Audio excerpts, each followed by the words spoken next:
Hello, how's it going? Welcome to the live stream. Oh, We had a few comments already. I'll get them up because Bart was trying to guess where we were going to be. We're at Stevie's, so you were wrong, so unlucky. Andrew's in. Andrew's the one that sent us the drams. oh, fantastic. Thank you. So yeah, thanks for them, Andrew, and we'll get through them and hopefully have some good notes on them. We've also got Gavin, so that's the three people that are in at the moment. I'm sure it'll pick up. So yeah, we're going to go talk about old and rare because the drams that Andrew sent are old and rare. I'll see if you can see this list. I don't know how well it'll show up in the camera. Yeah, it's kind of showed quite a bit. So there's a Convomore 36-year-old there, an 18-year-old Clynleash, 12-year-old Pittivake, 14-year-old Balvenie Cuban selection, 35-year-old Capardonnach, and a 39-year-old Capardonnach. So yeah, they're pretty spectacular drams. Yeah, I know the Pittivake one because I had a bottle of that, so that's quite a fantastic dram. I hope you can all hear us very okay. There's no issues with the audio. We're trying something different with a microphone from Stephen's son, Brandon, so we're going to try that. Gav's just saying he likes your cask. Thank you. We both got one for, was it Christmas? Yeah, it was. 2 or 3 years, maybe it must be more than that actually. Before COVID, so. Oh, it would be way before that then. Quite a while ago. Yeah, so both are. It was quite funny. My girlfriend was it my one that I was rapping, or was it your one? I think it was. Yeah, what was the story? I'm sure I was rapping yours. Or were you you weren't rapping mine, were you? No, I was rapping yours. No. So I was helping my girlfriend rap Stevie's, and I was thinking, oh, he's getting one and I'm not getting one, and I had to help rap his, and then all of a sudden I had one. Sure, that was the story. Yeah, but actually mine's on the outside was wrapped in Stuart's wrapping paper. Yeah. So they put it in this room wrapped in his wrapping paper, and I'm like, well, we know for the wrapping paper who it was for. He come to watch Stuart open his cash. I'm like, well, why would I want to do that? Where's mine? But it was only the first couple of layers, so he's taking it off, and then it's like my wrapping paper is like, they were just pulling my leg. But it was quite a good wind up, like. Aye, because they had us both thinking that the other one had a cask and the other one didn't. So it was a bit cruel. We've got Danny in. Good evening, folks, from the sunny Beacons in South Wales. Nice. It is very sunny here as well. We've actually had to close the curtain because of glare. So yeah, Art's saying the sound is good, which is good to know. And Andrew's saying, hey, we've got Scotland, England, and Wales covered. We just need the Whisky Novice to complete the UK. Yeah, if Jim comes in, that'll be the not trifecta. What's the other word? What would be another word for like the quadruple? I don't know. Anyway, 4. A quadruple. Quadruple. So we're going to start with these drams. We've got beer as well, just to moisten the mouth. But we're going to start with these drams, and we're going to start with the lowest ABV one and build up. I've actually got hay fever, so if my notes are off, that is my excuse. I don't know if you want to get any excuses in. No, no excuses. If you're shite, then I'll look good, so that's fine. So the lowest ABV is the Balvenie and the Pittivake. The Pittivake's 43% and the Balvenie's 43%. So we can either let the audience decide which one we have first, or toss a coin. Before we start, what's everybody else going to be starting on? Mm-hmm. What drams in your glass to kick the evening off? And have you gone old and rare or just picked whatever? Yeah. The reason we obviously chose the old and rare topic was because these drams are old and rare, and it's something special. And I think it is a good topic when it comes to whether old and rares hold more quality, or if it's just a kind of sentiment and value thing rather than the actual quality of the whiskey.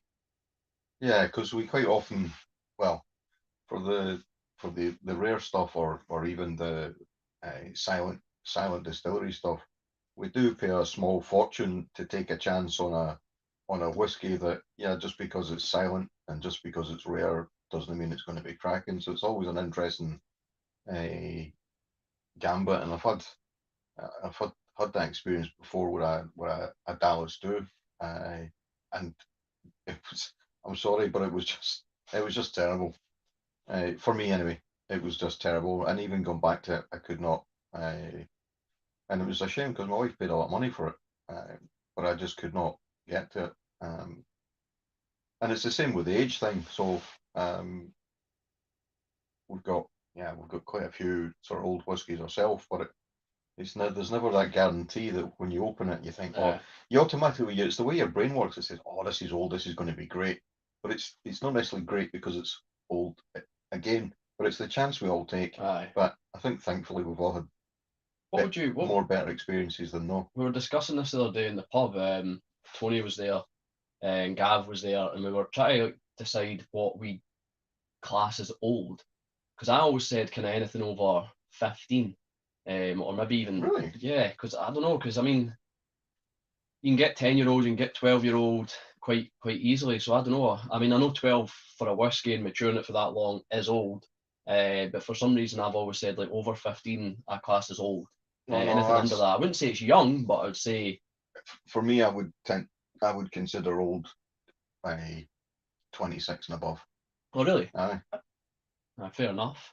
Because I'd always say like an 18-year-old or even 21. I think 18 is pretty old for a, yeah, I suppose. Anyway, did anybody mention what they're drinking? Gav says he'll pour a Bailey Nickel Jarvey. I was going to say Bailey's. Mark's here, he's at the park booting the ball about with the wee man. Hope you have a good time. Mon the Hill. Oh, yeah, cheers, Mark. So, Mon the Hill, Mark's kind of took the head of the social media for Bells Hill Athletic Football Club, which is his local football club at a junior level, I'm sure. So he's doing a lot of good work with them. So, Mon the Hill.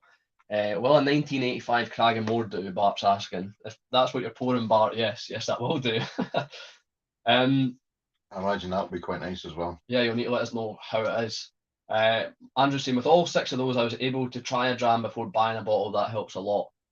So yeah, I'm assuming with each one of these you like, you've enjoyed then. Andrew's got an insane collection. I think he's got about 726 bottles. Jesus. Or 700 odd. Does he have a separate apartment to keep them in? I don't know where he keeps them. But yeah, I'm sure you said as well 30 different countries. I didn't realise 30 countries. Wow. There was 30 countries making whiskey. By the way, it would be a good idea if while you're speaking you could pour at the same time, because well, I was waiting for someone to decide between the Petit Vake and the Balvenie, but I think we should. I'll go with a lighter one first. So the Petit Vake's 12-year-old and the Balvenie's 14. The Balvenie will be lighter, I think. Petit Vake's quite heavily sherried. Well, the only thing I was thinking is, I suppose, just because it was rum. But no, we'll go for that first.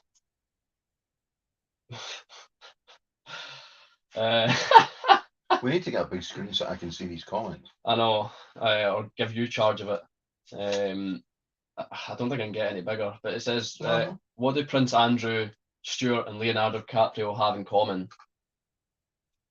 They regard 15-year-old as old. Danny's got a 30-year-old Highland Park in the glass tonight. Whoa. Not much left in the bottle now. I've really enjoyed this one. Jesus, I don't think I've had... I've heard that's meant to be quite a special dram. These are quite healthy, well-filled bottles as well. Innocent jars. Aye. That doesn't worry, bro. I know, just try to be even. There you go. Don't worry, bro. So this is the Balvenie. He's even got the label in there. Hopefully that will focus, maybe. Not too busy focusing on Stevie. Well, you can see what I'm trying to do. It's got the label printed out on there. So thanks for that, Andrew. I nearly spilt mine. Did we send something to Andrew? We did, but I don't think it was anything spectacular. I think it might have been. Was it not something from here? I think it was a Dalmore, your independently bottled Dalmore, 11-year-old. I could be wrong. Nothing special, that was. No, but nothing compared to this. This is true. Extraordinary. He's had a delivery today, so 787 bottles from 31 countries. That's absolutely nuts. Had no idea there was 31 whiskey producing. That. Yeah. Willie's here. Hi Willie, hope you're well. Hi. He was down my way earlier. Oh my god, can I speak?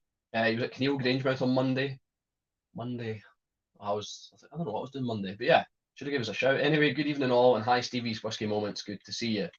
And he says hi Whiskey Whims as well. I know. Oi, that was spectacular. Yes, that Dalmore was spectacular. That's Brandon commenting. Andrew saying it was a very nice Dalmore. It was, like, we thoroughly enjoyed it. Quite an unusual Dalmore. It was. It just looked very unappetizing. I'm not sure about the nose on this. It's like kind of gummy.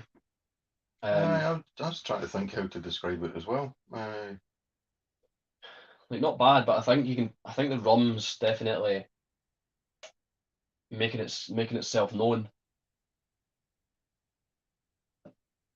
Yeah, it's quite Like wine gums or something, like gummy sweets. I think it'll need to open it, like just sit a bit. Just be careful we don't insult the guy that gave us it. I know. Go through every single dram and say they're all terrible. No, he's got a lot of detail on there. He's got when it's bottled, the bottler, and the range, which is quite cool. On the nose, I find it a wee bit rubbery. Rubbery, aye. Yeah. That's what maybe the gummy. That's Chinese for very nice, by the way, in case you're wondering. Yeah.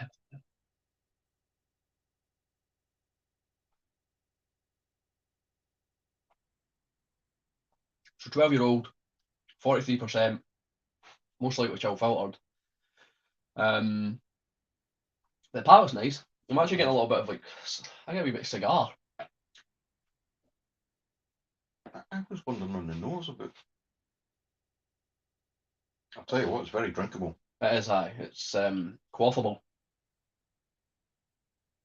I'm not sure about the nose yet. I think it might warm to me, but the palate's better. Is it what do you reckon's your rarest bottle that you've got? Who? You. And then I'll put it out to the chat. I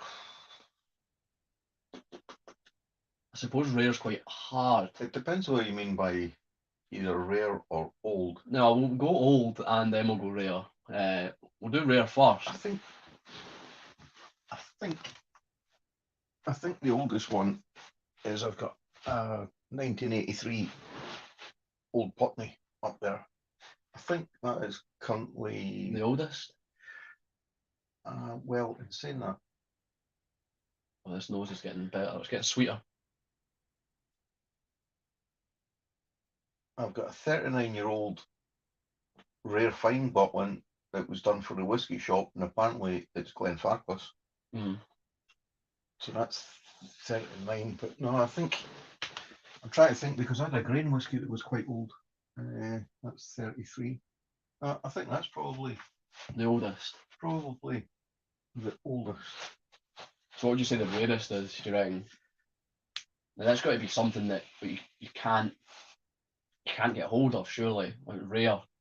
Well, don't say it's anything special, but I've still got an unopened bottle of the Glen Grant 170th anniversary, and you just don't see that anywhere. And I'm not saying like it's worth anything, but I think in terms of rarity, it'll be quite rare. I don't know how many. That golden cask. Yeah. Speyside. Yeah. There was only so many of them. Yeah, it was 171 bottles, and it's 28-year-old. It just looks, and I have been told that it's a pretty remarkable dram. Speyside 28-year-old, 171 bottles, bourbon. Yeah.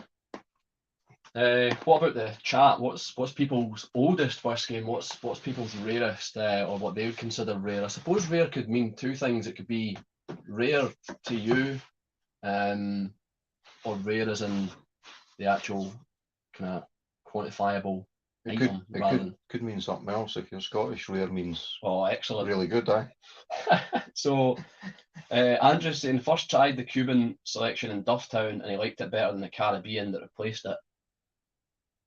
Or Caribbean if you're American. I don't know. Yeah, Caribbean. Jeff's here, evening, you couple of grand chaps. Hello, Jeff. Cheers, Jeff. His name's not actually Jeff, but he goes by Jeff, so we'll call him Jeff. Jeff Whiskey.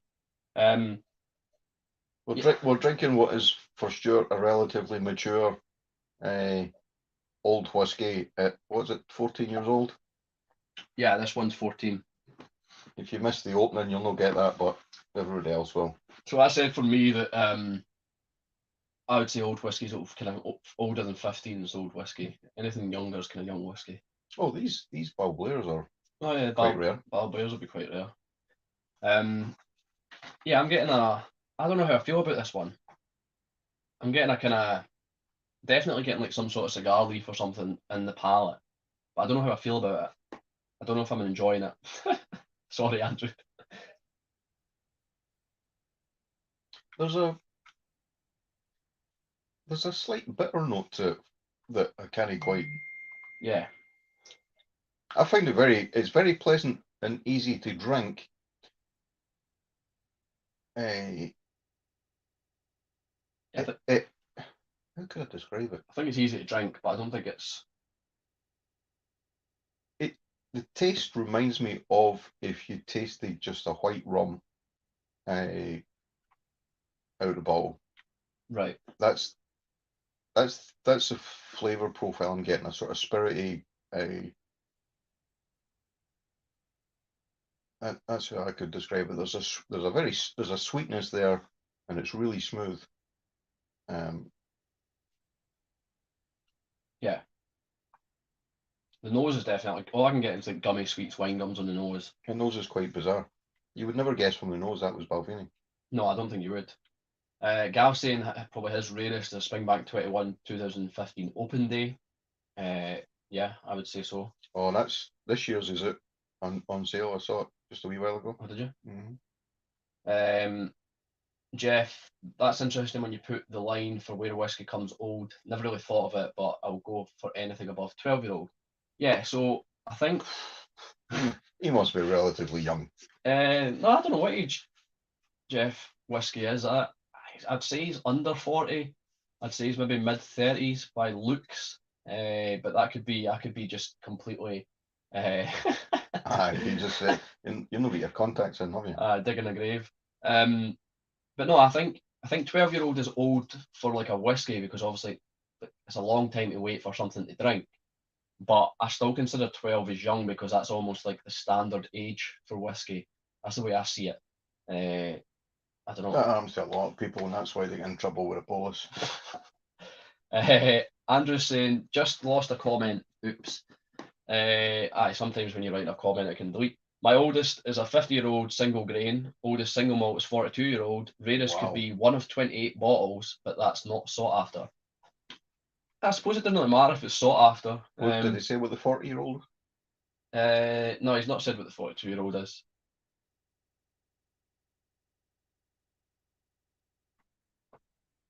But the next one we've got is the next oldest for this list is the oldest is a 39-year-old Capardonnach, so that's not far away from a 42-year-old. Yeah, because I've got a 21-year-old Capardonnach. Oh, I just got something really weird.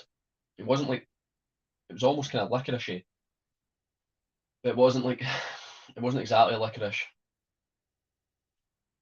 It kind of like maybe it was licorice. I can only describe it as rummy. It was like a licorice rock. Remember Blackpool when you used to get did you ever get a licorice rock? No. Right, that glass is technically cleaned. I've cleaned it with my water. Oh, I'll do the same. Stevie's intonation is so similar to his daughter's, very different from Stu. Aren't you from the same region? Yeah, I suppose your accent kind of. Yeah, we're from the same region. I suppose Louise's. But you're from snobby Carn Show, aren't you? Yeah, snobby. I'm from what you'd call an inbred place. Oh, you've lived in Carnshaw. Yeah, you're bound to have We've one. been having. Yeah. No, I suppose Louise sounds similar to Stevie because you brought her up. She's got my DNA. Got DNA, yeah. Yeah, I don't know why we sound so different. I suppose it's just, I mean, my dad was from Kilsyth, which is kind of borders with Glasgow and gets a little bit Glasgow accent into it. So he brought me up, and then my mum's been born and bred Carnshaw. I don't know why I'm going into my family tree. Is this some ways polite way of saying I can't understand what the fuck you saying? Yeah, I mean Bart does struggle. So when they were in Glasgow and Gibby's there, and he's got quite a thick Chutry accent. Ken Fitlikes and all that. All right. And when he had a drink in him, obviously Claudia and Bart from the Netherlands, and they were struggling to understand him when he had a drink, because you're a lot more pronounced when you've not had a drink. It's a shame, Bart. You've been over here a few times, and I still haven't met you. I was off ill for a while there, so we'll not go into that, but maybe next time. Jeff, I had a rough childhood, turned the big 30 last birthday. Aye, so I wouldn't say he was 40. I didn't go as far as 40, but mid-30s. I mean, he's got a child. There's no point in backtracking. Let me tell you what you said. Children age. You said about 40, and then you thought, I'll play safe. I'll say about 35. No. And you were still 5 years out. Having children adds age. Andrew's saying the 42-year-olds are Lechek. Douchegad. I don't know how you say that in Latin, Gaelic Latin. Also, my most expensive bottle. That makes sense. Jeff saying my oldest distilled in 1992, but got a 31-year-old North Star Sirius. I think that one's a blend. So we're going to go for the Pit of Eight next. Yes. So this is going to lead us on to a great part of the conversation with old and rare when things are no longer there. That rhymed. Yeah. So this is, in my opinion, not old. It's not old, no. But it's rare. 12-year-old. You would consider it fair game, but jailbait, I think that's called. So it's Pit of Eight. Sorry, I can't focus. Oh, there we go. It's focusing a little bit. You see how kind of frustrating that is? There it goes. Pit of Eight, 12-year-old. Another one from, well, they're all from Andrew. I don't know when I'll stop saying that. Who sent them, Stuart? Who sent these to us? These were all sent by Andrew. Were they? Really? Yeah. It's a pity he wasn't here to watch us enjoy it. Yeah. Right. So we both had this. That one? No, you had mine. Yes. No, but this one. Yep. But what I'm saying is we've both had this malt, and we've both previously enjoyed it. I had it for the first time. I don't know how I picked it. I had it at the Diggers, which is allegedly the oldest bar in Edinburgh or something. Yeah, the Athletic Arms. The Athletic Arms. Yeah. It goes by the Diggers because of I had it there, and then I thought I've got to have a bottle of it. I remember I actually managed to get a bottle for about 150. I don't know what it's going for now, but it's long gone, that's for sure. Andrew's saying he's watching. He didn't catch our sarcasm, or unless we've not caught his sarcasm. It's one big sarcasm circle. Yes. So Danny's saying, in terms of age, his oldest whiskey is a 42-year-old Invergordon. Obviously a grain distilled in 1973. It's mental to think that you're drinking something that old. Absolutely mental. I did have before whiskey prices went mental. I had a more than 10 years ago. Sharon got me a 1969 bottle of. Is it Tomatin? No. Tom and Tool, I think it was. I think it was a Gordon MacPhail Old Rare, if I remember rightly. Do you know she got that for like 100 and odd quid back at that time? That's mental. And she also got me a 1967. What was that now? That was a. I can't remember. I know what I remember. I can't remember what it was. Two terrific drams, but you know, back then you could really go back for that old stuff, you know, because it wasn't like now. It wasn't through the eye, breaking the bank. Yeah. Well, now you're paying that for something that's about like 7 or 8 year old, in some cases. Yeah, I mean Dornock's they're kind of casks that are maybe 4 or 5 year old. When they were coming out, they were going for about £100 50 CLs. So you're thinking that's what's kind of, it's a bit mental to look back. Do you know what I will say about the Balvenie? It didn't have that much of a finish.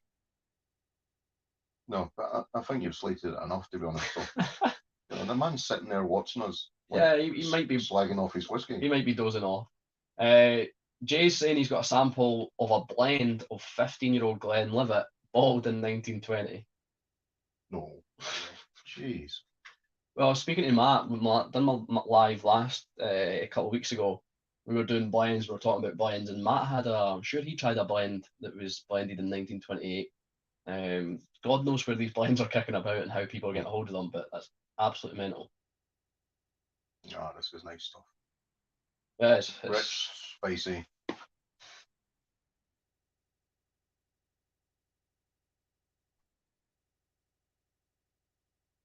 A wee bit funky on the nose, a wee bit.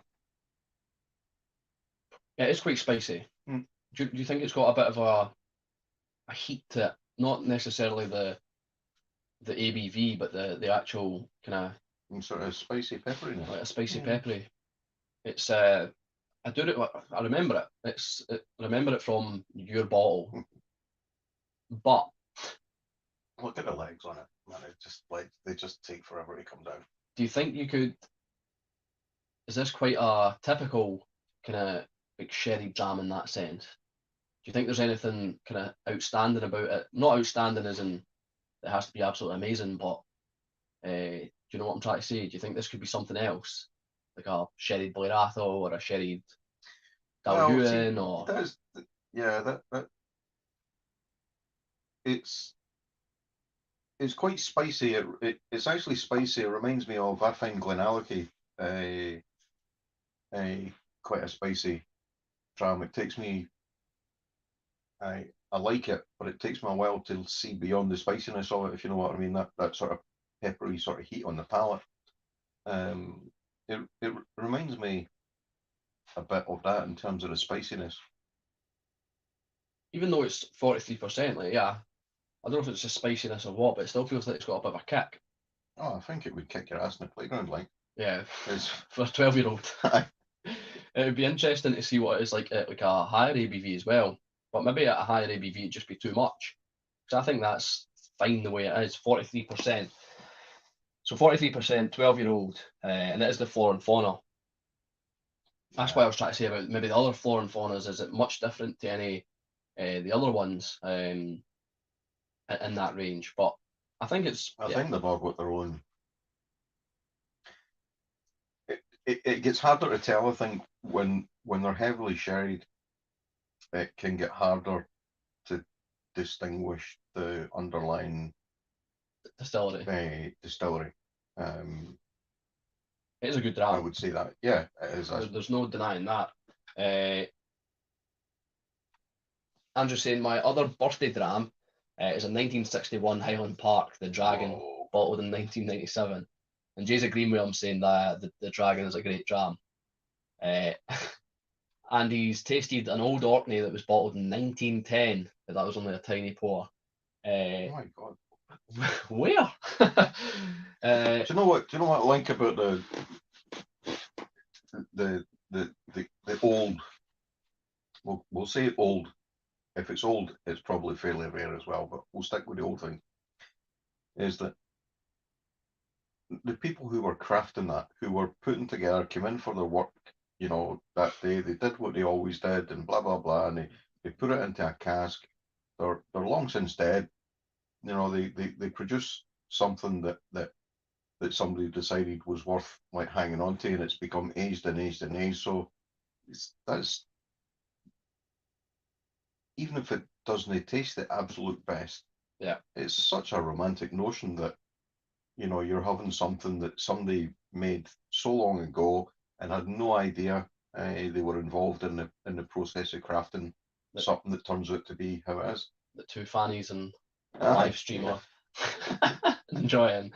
No, I agree. I think there's definitely that romantic side of things, and it obviously helps without being too cynical sell whiskies at times. But there's definitely a great thought I like that thought. What I like most is when I drink something that's way older than me, something that I wasn't even around when it was getting made. Yeah. Well, that's the other thing. Yeah, it's. And I'm at that age where, well, I was at that age, still can appreciate it without having to break the bank, but it's getting to a point now, even on the 28, that you've got to try to get something for a decent price at 28-year-olds. Yeah, that's what I'm saying. I had those old ones for the 60s, and I was born in 69. So she was trying to get me a 69. Well, she actually got me a 67 first, but she couldn't see a 69 then. Did you not like the 69 though? No, I wasn't so keen on the 69 though. But you know, everybody's different, eh? What a world it would be if we were all the same, you know. So Willie's saying we were talking blends last time, yeah, we will. We'll say it again. M&S 8-year-old blend, M&S the shop, £18 quality, quality jock. That would see off competition costing 8, 9 or 10 quid more single malt or blend. Yeah. So if you're needing something to kind of drink for a bit and you're struggling, he's saying that.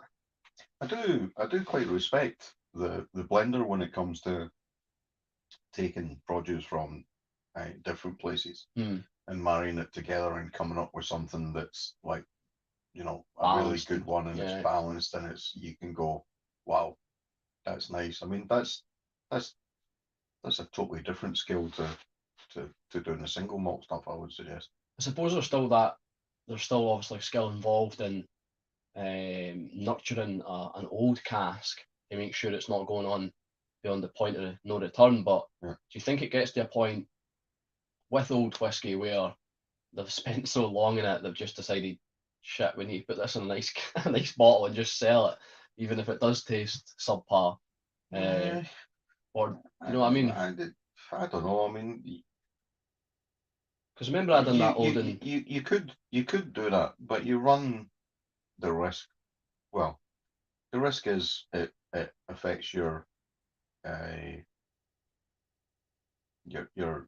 market name, but actually the risk is actually so small, because when I'm saying it, I'm thinking, no, that's silly, because actually the number of bottles of these things is fairly low. So the amount of people in the world that are going to try it is very low. So yeah, because I don't think they would. I'm not so sure somebody would purposely put something out for that. I think maybe just throw something in it, sort of throw something else in it. Or do something like Glenmorangie Signet or whatever, where they say there's old stock in it. Yeah, I mean, who would ever purposely put out, crap whiskey, a bottle of crap, and just, Springbank. But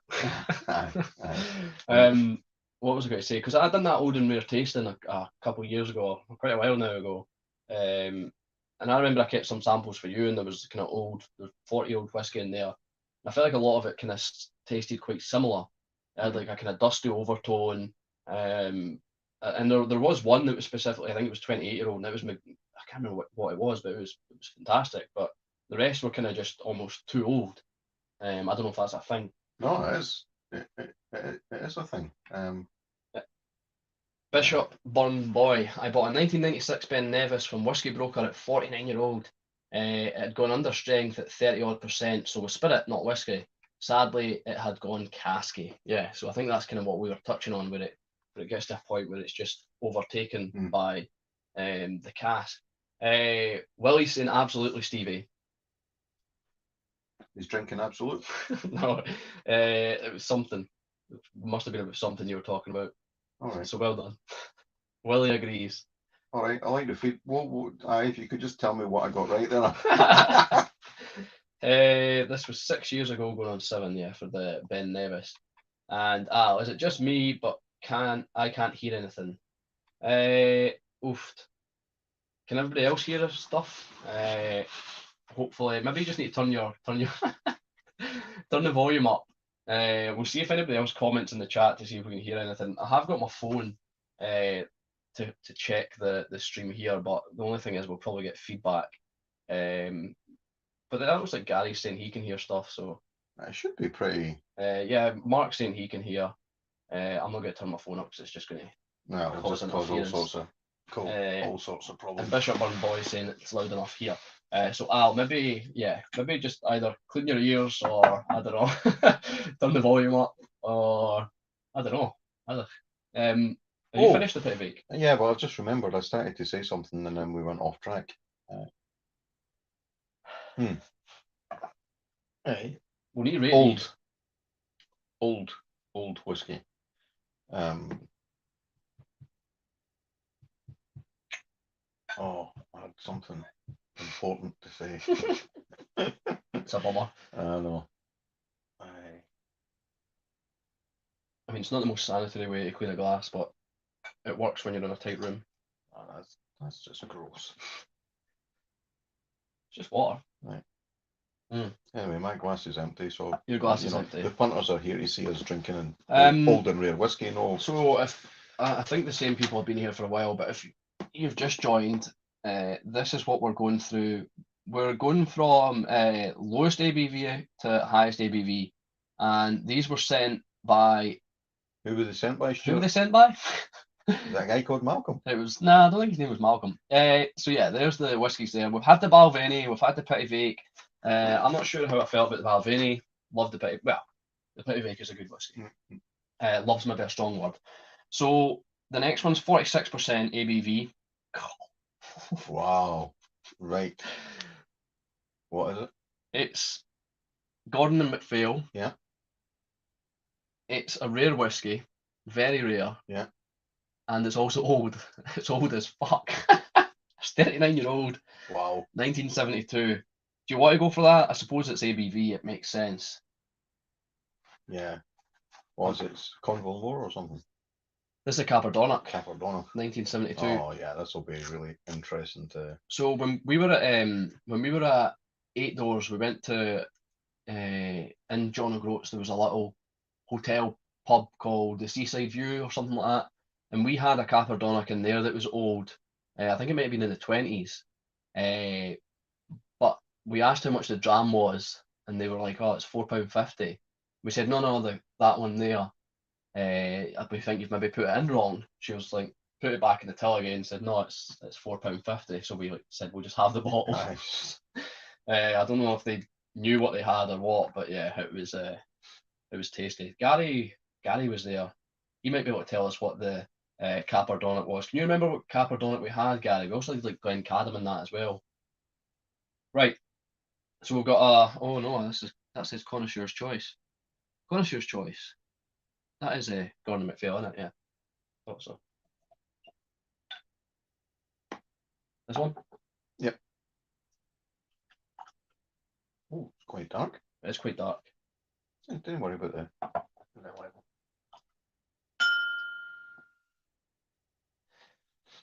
Very dark. 46%. So distilled 1972, bottled in 2011. Mental. We'll have a wee look at the comments before we delve into this. Let's see. So Bart's saying always necking that last sip, Stu. I'm pretty sure that was just water at that point. Maybe.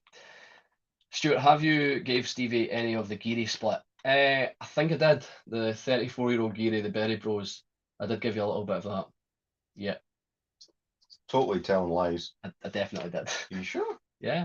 Is that the one that you said was up there and you said I can't because that's a split? No, that wasn't that one. Uh-huh. That was a Glen Elgin. It was a Glen Geary. Old Glen Geary used to be like really good. Willie's saying about the blending side of things. The art of the blender creating a product greater than the sum of its parts, particularly producing great under the radar drams from the traditional grocers merchants, the original source of all blends.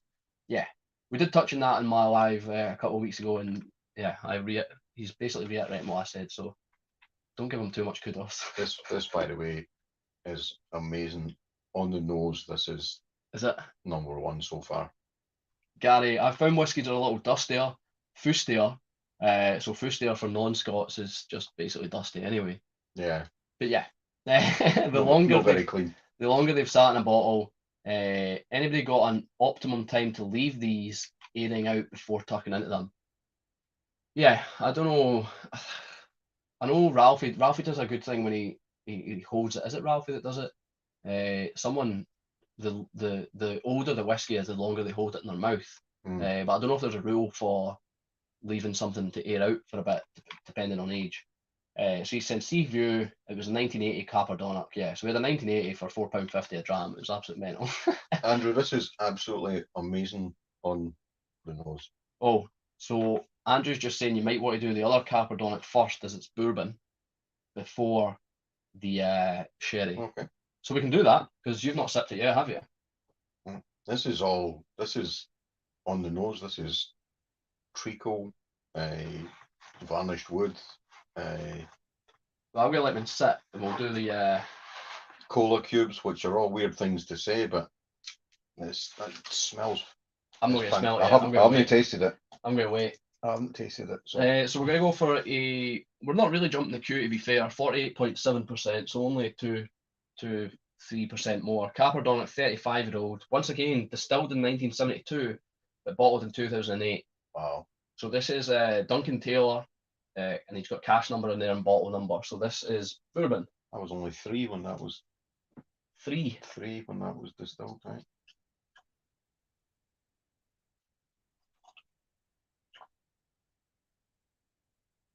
Did my opening join in, no?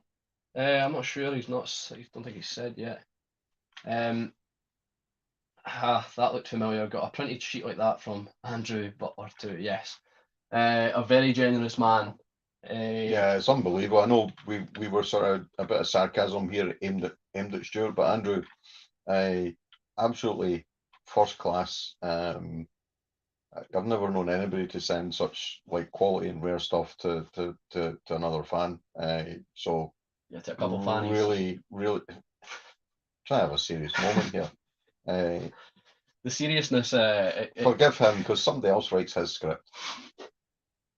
Yeah, but no, this is the experience is fantastic, Andrew. Thanks a lot. And if there's anything we can do to send you in return, although when you've got 700 odd bottles, I'm not so sure we could impress you in.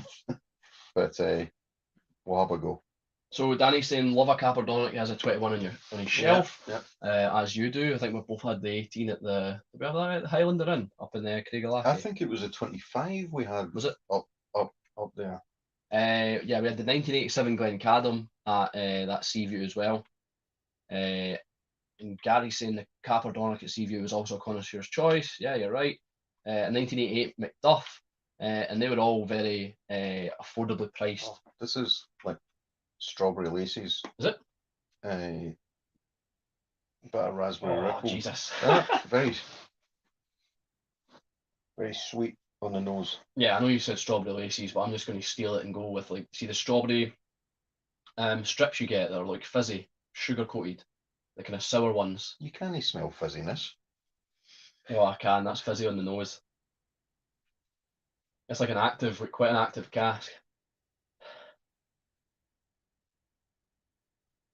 It's also got a dusty element to it.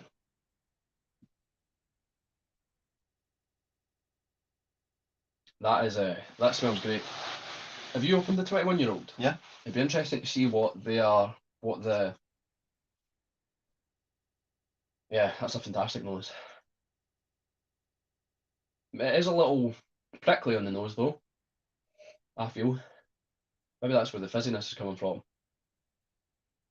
Yeah, that's what Mark's Astrobelts. Yeah, the kind of Astrobelts. I think the Astrobelts were the rainbow ones, but yeah, unless the strawberry ones were the same name, but yeah, I'm definitely getting that in the nose. Oh, it's so sugary. It's lovely. I wouldn't say it's overly complex. No.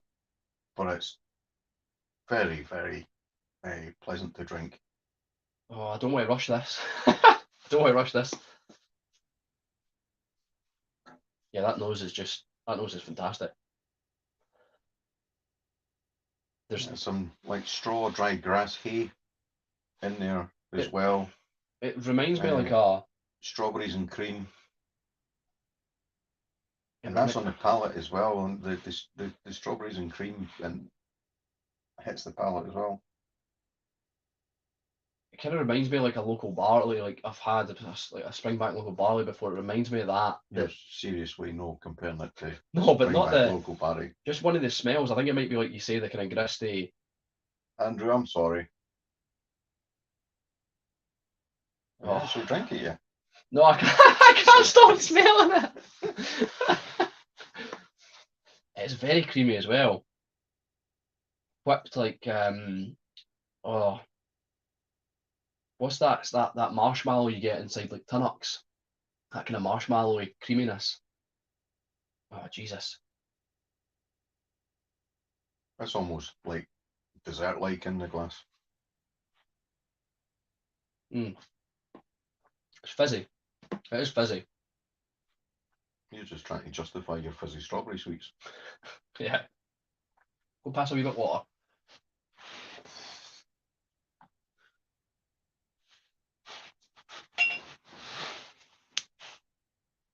I find it. Sorry, we'll go to some comments. So Andrew's saying it's great fun for me to send stuff. Look out for what I weighed down Scotch. Look out for what I weighed down Scotch on the Bayou Leanne with on her recent visit. Look out for what I weighed down. Weighed down? Gave down? I don't know. I think he's gave some more drams. Craig Alaki, Stuart. Craig Elaki. That's how you're supposed to say it, isn't it? It's the people that make whiskey what it is. That's very generous, mate. That's Danny saying that to Andrew. Bart saying it's about that time where Louise barges in to preempt you lot calling out for new beers, isn't it? No, we've got beers. Or catching us for one for the road. One for the road, yeah. The one for the road doesn't always go down well. In 1972, many folk in the UK didn't even have bathrooms, or were still shitting in outhouses. Good point. Yeah, they were still. Actually, they were still. Has anybody ever been to a? What's the island? It's got the black houses on it. The old. Yeah, the old like houses that people used to live in, where one half you lived in it and the other half was like your cattle and stuff like that, your chickens and stuff like that. People like what island was it? I can't remember. One of the Western Isles. It was a place you can go to called the Black Houses, and it's absolutely nuts to think that people were still like living there. And it wasn't until one really elderly resident fell and did something to her hip, going to get water because obviously they had no water in the place. That the council finally decided that it was time to, and they built some new council houses up and they moved them up out there. But people were still, you know, even in times in the early 70s when other people have got their TVs and stuff like that, they were still living in those old Crofton cottages. Willie's saying we had an indoor bog in 72. So Snob. much prefer the nose. The palate's nice, but the nose is better. I could smell that all day. I think the palate reflects the nose. Yeah. It's not a complex No. palate. I wouldn't say there's too many different flavours in it for me, but the thing that's most I do like what's there. The thing that's most dominant there for me is like that strawberry and cream kind of boiled sweet that you get. You know the one I'm on about with the swirls. That's the best thing I can think in the palate. But like you said, I don't think it's complex. It's definitely bold. The flavors are strong. But the nose is fantastic. I can't get by that nose. Danny's saying they're on the Isle of Lewis. Yeah.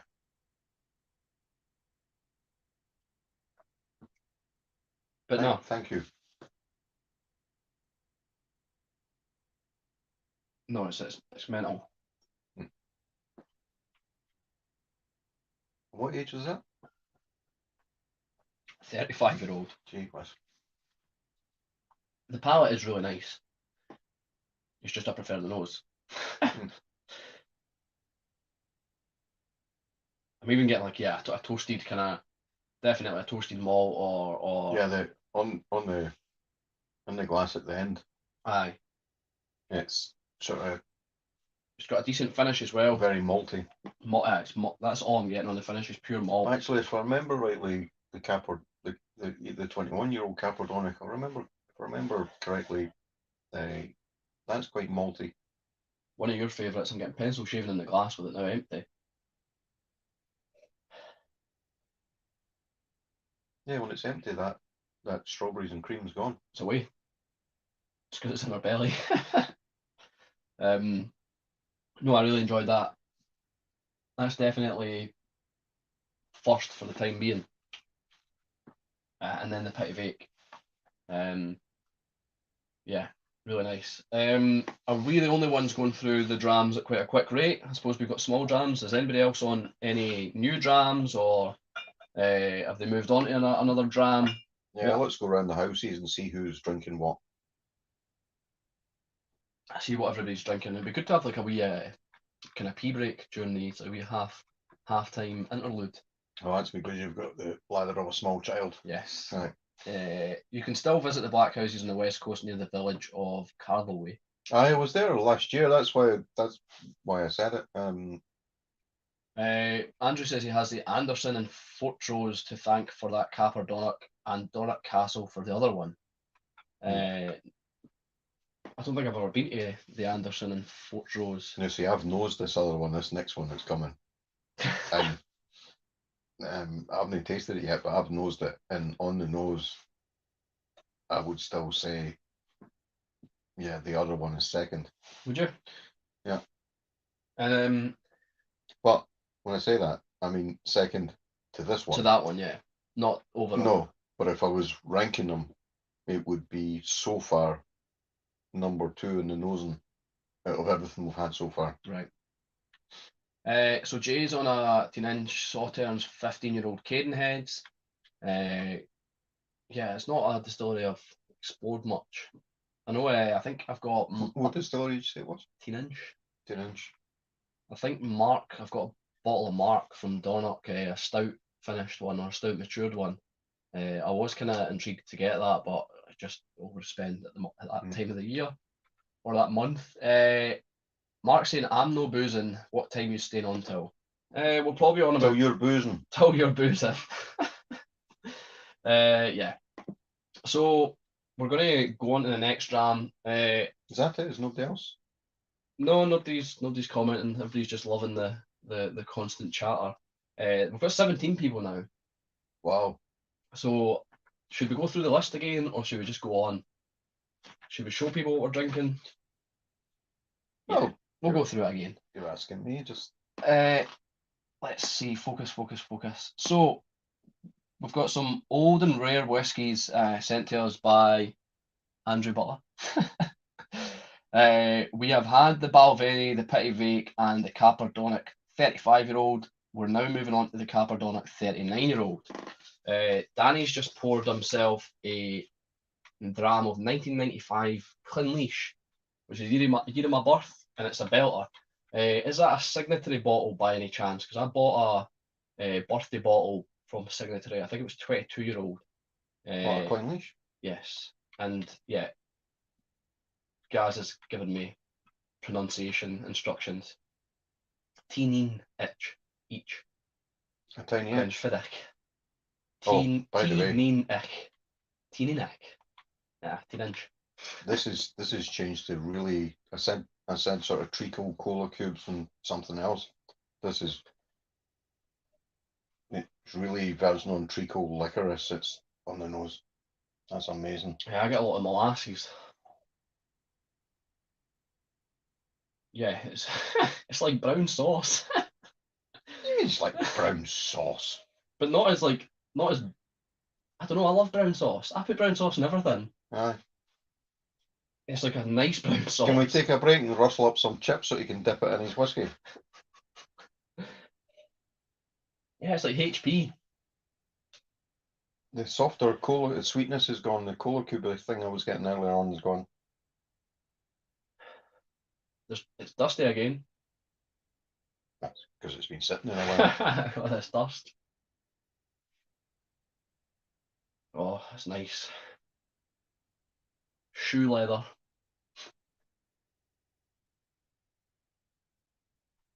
Varnished wood. Toro's here, Welsh Toro. Just got home late because the effing car's in the garage trying to decide what to open the Slurp Fest. Well, something nice, hopefully, to take your mind off the car being in the garage. Hopefully it's nothing too serious or too costly.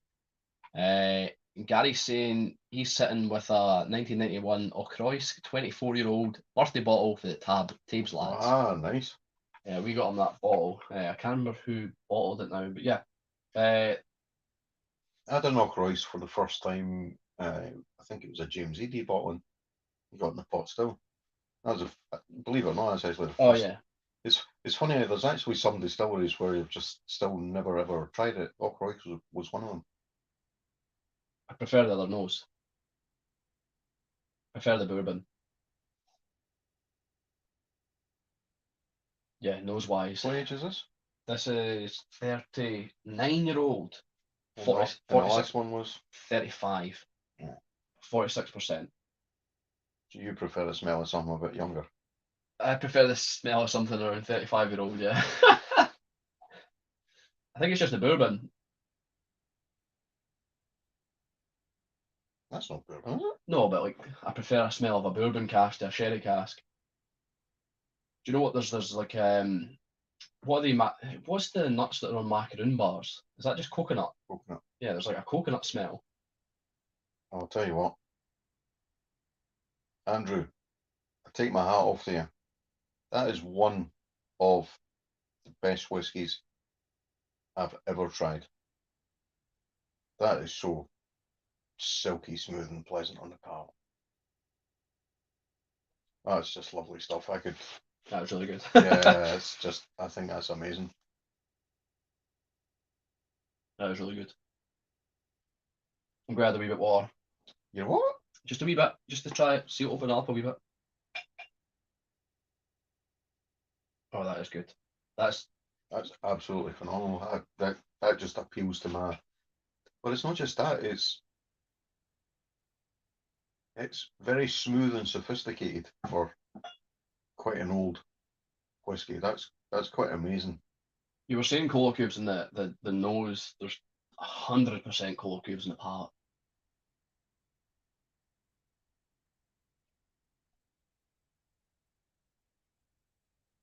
Andrew, what's your thoughts on? Obviously, you've had this. How do you rate it?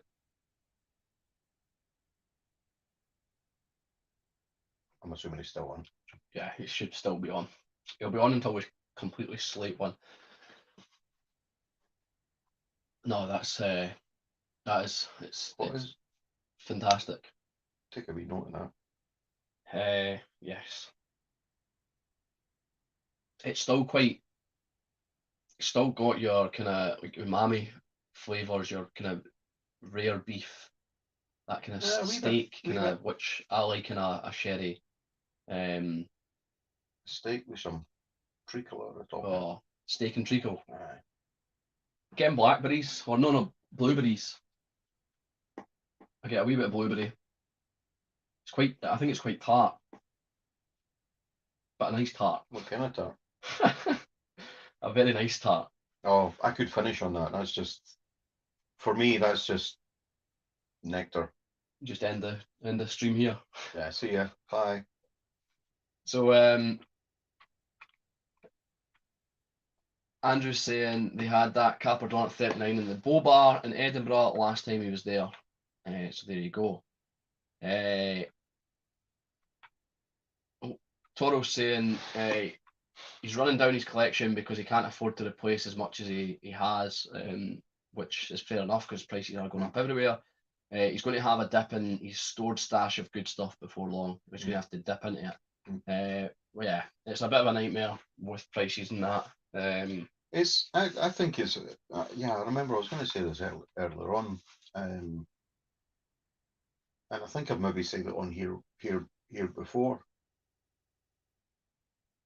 They're taking advantage of the current market that there exists for a whiskey, and it's a fantastic market, and it's growing and growing and growing. But I do worry about all the established whiskey drinkers who are managing to see past the cost because they've maybe been doing it for a wee while. But how are they going to get the younger generation onto it at these prices. How are they going to bring along their next you, me, Mark, whoever, at those prices? I think something's going to Because happen soon. because some of the prices are for, let's just face it, it's mediocre stuff. It's not even pricing it. You know, you're not even talking about quality anymore in some cases. But that's just a matter of personal opinion. And I do worry about where the next world market is coming from. When we all pop off our mortal coils, and at those prices, I mean, it's hardly a. It's unattainable. Yeah, Something's going to happen. Something's got to burst. Got to give way. So you're asking Andrew. Andrew's saying my ranking order changes with different moods. But I sent those 6 drams because they're among my favourites. So that's good. Thank you. We do appreciate it for sure. Oh, this is absolutely. Toro's having a drop of classic laddie to get things going. Mark's saying great point with the kind of next generation, the way whiskey's going. And then Gaz is saying the Piper's Rest in Edinburgh was charging $7.20 for a classic last day the other day. Yeah, that's a bit much. But that's Edinburgh prices. So I'm really enjoying this. Yeah, fantastic. I really am. This is going to be a hard act to follow, I think. But I still prefer the nose of the other one. I'm just torn between whether I prefer this palette. I think this palette's more complex. Do you know what the nose of the other one reminded me of? The Tullybarton 15. Yeah, I think that was maybe, yeah, I know what you're on about. Quite sweet, fragrant, fruity, quite aromatic. Aye. Yeah. Like perfume almost. No. This is it's definitely more complex than the bourbon, I think, or I feel. This has just got maybe it's just a sherry adding that extra. I just think this has got real character and sophistication, I think. I don't know what else to say.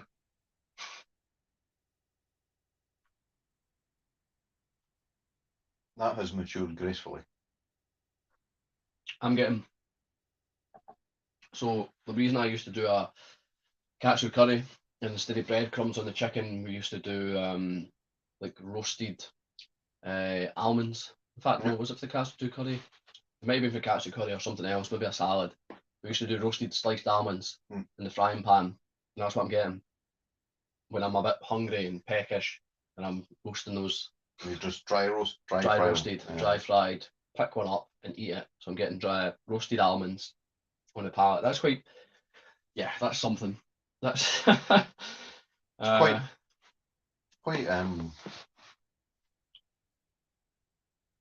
nice. On the finish, coffee, dark chocolate, and damp wood. Damp wood. Yeah. Maybe there's a damp element there. I love this to bits, by the way. Yeah, you're gonna have to find a bottle of it now. Do you need another beer? Yeah, there's another two there. Oh, is there another two? Alright, that's fine. So I'll have a wee look at the comments whilst you're enjoying the last sip of that. Danny saying Talisker 18 is 189 quid in Master Malt. Absolute crazy price for an average dram. So I mean, yeah, when they're pricing things like that, how is something not going to give way? Toro soon, the price of 18-year-old whiskey is getting way out of control.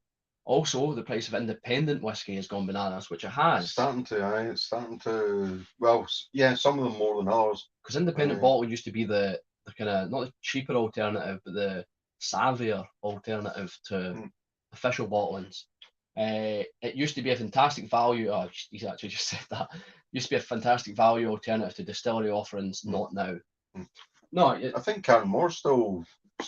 You've got a few. Carnmore, Whiskey Broker. Yeah. Because Whiskey Broker, I mean, 25-year-old Aaron, 25-year-old Tobermory, both very old whiskies. 25-year-old Aaron's quite a rare thing because it's only just maybe 26, 20, in fact, it's probably 28 now. Good to bring it up on the old and rare. Good to bring it up on the old and rare. Yeah. So, and he was selling them for 80 quid a bottle. Yeah. So you can't complain with that. Even if they are absolutely, if they're subpar, then you've tried an old kind of Arn or an old Tobermory. I think it's worth a plunge. But if you were charging £190 a bottle or £200 a bottle and you tried it and it was crap, you'd be furiating. That's what, Furious. that's like, look at, well, take Dalmore. I'd take Macallan actually, or Dalmore, any of these ones. Like, you look what it costs just to get entry level for those. Mm. It's nuts. So who's going to be the next Dalmore fan? Who's going to be the next Macallan fan? Because yeah, it rides on the name, but yeah, I don't know how long that'll last. That's saying I did open a bottle of the Macallan Night on Earth, and I think it's fantastic stuff. Toro's brought a great point up again. And one of these things is the STR cask. I'm not the biggest fan of them. Shaved, toasted, and recharred, or shaved, yeah, whatever. I think they have sometimes different ways of saying it. Shaved, toasted, recharred. It's supposed to kind of accelerate aging in a sense. I think it reinvigorates a tired cask. Yeah, that's it. Sorry, reinvigorates a tired cask. Accelerating aging, I'm thinking of octaves. Yeah, you're getting STR and you're reusing casks that are actually quite tired, and even the shaved and toasted and recharred doesn't actually help it. So that's what he's saying. We're being asked to pay 75 quid for a 10-year-old whiskey aged in crap casks. And I think that, yeah, it's one person I always commend and try and replicate is Mark. Like, Mark constantly scours like auctions and that, constantly is looking for kind of quality but like well priced. He's always using the auctions and that, and Cadenheads and stuff. They usually bring good whiskies out, and they're usually quite cheap on auctions because nobody really. It's the same with some Thompson Bros. They can be good on auctions, so there is a way of being savvy. But yeah, I think it gets disappointing when you get like a whiskey that's. Yeah, but you only have to look at the auction sites to see what's in the cheaper end of the scale. Yeah. Right. And to me, that says it all, because anything else you're paying for, if you just try to go sort it in price order, just do it an hour or two before the end of the end of the auction, and it's unbelievable. It's I don't know how long that can keep going, but So we're an hour in. Are we? Yes, well, an hour and 10 minutes, and we've actually only got 2 drams left. Well, really, I've got a few hundred bottles. So we've had 2 Capardonnachs, we've had the Balvenie and the Petit Vake. The 2 last ones are the Clinleash and the Convalmore. The Clinleash is next at 50.6% ABV, bottled by Specialty Drinks for the Whisky Exchange. So 50.6%. Clinleash. And to be honest, Andrew, this was the one that I was looking most forward to. I was really looking forward to trying the kind of. I don't think I've had Convalmore before, and I was looking forward to trying old Capardonnach, but I know that I really do enjoy a Clinleash, so I was looking forward to this most, and I'm sure it won't disappoint. Let's see.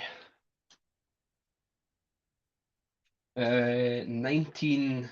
No, doesn't have a distilled date on it, but we could probably work it out. So bottled 2014, so 1996 should be distilled. Oh, I was just wondering if that was. It looks very pink. I was going to say it looks sort of reddish. Yeah, it didn't look sherry, but it does look kind of sherry now. Which one? Yeah, but anyway, this one. It kind of looked. I don't know if it was maybe what. I almost would say that's almost could be port. Looking at it, I don't know if it was maybe what was getting reflected, but. Well, by the way, and I'll let you try this in a wee while. I bought a bottle of the Bunnahabhain Fessile 23 one, the Canasta cask. Yeah. It's about £84. I've got another bottle in the basket because it is absolutely fantastic stuff. And the interesting thing about canasta casks is they're very, very, very rare because they don't really do the stuff anymore. I was hoping they could see the colour. Yeah, I was listening. So it would be hugely expensive and rare to find a canasta cask. That looks like that's focused pretty well. I know you're obviously getting the red hue from the curtains behind, but this looks very pinky, very winey almost. Could be like a kind of some sort of red wine rather than sherry. It's very, very red apple, It's strong. red apple berries. We'll have a wee look at the comments while you're sniffing away. Mark's saying he's got that North Star Isla from Campbelltown Festival 2021 bottle for £40. It was £70 RRP back then, so he's got it for almost half. Thinks it's a clear port octave, 60 bottles, rare enough. So that's pretty good. 60 bottles, £40, and the fact he's almost got a half price. So it just goes to show you there are those deals to be made out there. Toro, it's a big issue actually. The availability of quality casks is becoming really difficult. There's a growth of whiskey sellers all over the world, and there just isn't enough casks to go around. We were discussing this. Gav was saying that he thinks there's a shortage of casks, and Cadenheads were struggling, or he believes they were struggling. There was talks of America. I don't know if it's came through yet, but America being able to reuse their casks for bourbon. Do you know how it's usually just one use and then throw it away? I think they're trying to make it, for environmentally friendly causes and that, to be able to reuse it. So there may be an issue with us trying to source casks. Here's a controversial question for you. Do you think we'll ever get to the point where, bear in mind this is all about chemistry and tastes are made up of, like, broken down into chemicals and compounds and stuff like that. Do you think we'll ever get to the point where they'll be able to replicate and manufacture and put in the taste Is there not something about Jurassic Park? to a whiskey? Is there not a line in Jurassic Park where they said we can do it, but you didn't think about if we should do it? I don't think it would. That's what I would say. I don't think it would, because I think there would be, unless they lied about it. I think the regulations are too strict, too stringent. Yeah, but at the end of the day, if the bottom falls out the market because there's not enough casks and stuff like that, if you think about it, if you want a strawberry scented perfume, they know exactly what chemicals to put in there to make it strawberry scented, because taking it for the strawberry, they just break it down. You can reproduce it. If you want something that's spicy and orange in an aftershave, you get it in an aftershave. Maybe I just don't think there'd be the romanticism there. No, I don't think so either. And I hope I'm not around for the day it happens. Somebody said it to me like a couple of years ago, and I was like, no, don't be silly. But I don't know. Gary, I think the way pricing's going and the availability of quality cash, we're going to see a blended malt boom. Yeah, I think we will.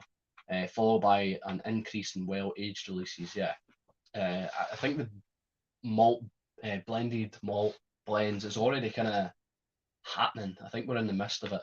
That Master Malt one you gave me is like nice 25-year-old. Does seem to be. So this is supposed to be sherry finished. Maybe just the type of sherry. I suppose everyone thinks the sherry is like the one sort of dark root, but there's actually different types of sherry. And what's the we had a sherry one the other day. I don't know if it was Manzanilla. But it had a red kind of pinky hue to it. It might have been that. Anyhow, in 2016, Toro spent £65 on a first fill ex bourbon Bunnahabhain 24-year-old by Cooper's Choice. It would cost £400 today. Yeah, the price is insane. Cooper's Choice is quite an interesting wee bottler. Kind of flies under the radar, I think. Andrew's saying no nonsense Vin. I don't really watch his stuff, but he did a piece about Scandinavian company doing chemical engineering, but he thinks they're a long way off for replicating that. So maybe something they were looking into. Toro, I think we're all going to have to get used to drinking young spirit led whiskey aged in nothing casks. Very pessimistic, Toro, but yeah, I can see your point. Mark, they're doing it already in whiskey. Hey Club have that orange stuff. I think Stevie is onto something. So there you go. And Well, you think Canasta about is it, sherry. they can make room diffusers, Yeah. plugins, air fresheners and stuff like that. They can make that smell in any smell flavor you want. You can get it. So they already know how to replicate artificially those flavors. What do you think of this in the nose? Flavors. I'm finding it a wee bit harder on the nose, but I'll tell you what, I had a sneaky wee drink there. Did you? I did, and it is very, it's withheld in the nose, I think. I'm going to use water anyway to open it up. I think it's withheld.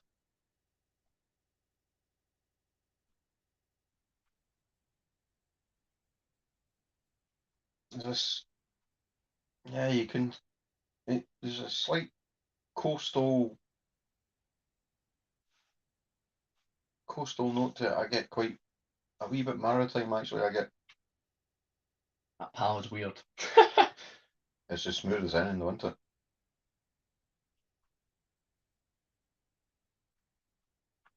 You know? Mm-hmm.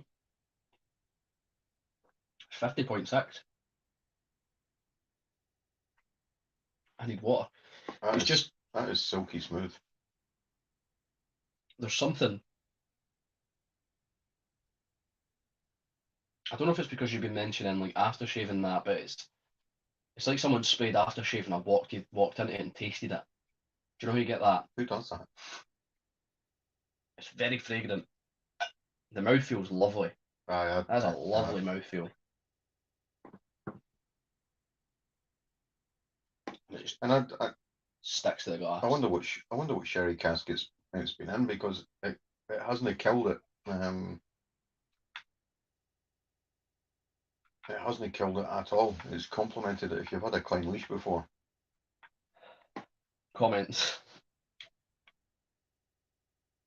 So, Gaz has got to shoot. Enjoy the rest of the drams, lads. Cheers for joining, Gaz. Thank you. Appreciate the pronunciation lessons. Andrew's saying if things got really bad, he's got enough whiskey to last him a lifetime. Matt's in. He says, "Hello to you both, pair of sexy beasts." And then that's us, all right. Bart's replied saying, "Men in shorts, men in shorts. Who likes short shorts? We like short shorts." Well, mine's. I'm not sure if mine's are long shorts or short trousers, but Toro, and before we dive into this further, saying SDR cask, finishes, wine cask, etc. Just before the whiskey rush took off in full force, all those descriptions were associated with poor and risky whiskey. It's the norm now. Yeah, I suppose you're right, but I mean, I've had some pretty nice wine. I suppose it's maybe an exemption, but I've had some pretty nice wine matured or wine finished whiskies at least. I used to actually. It's quite interesting he says that. I used to find that a wine cask finish, I never found any middle ground where it either worked or it didn't for me. So it was either good or it wasn't. And Marmite. When wine casks first came on the scene, I was very much, well, I could never find the middle ground at all. It either worked and it was nice, or it wasn't. There's something very flowery in the nose. See if you like stick your nose right in. There's like it's kind of it's some sort of flower, but I'm not good with flowers. I've heard that.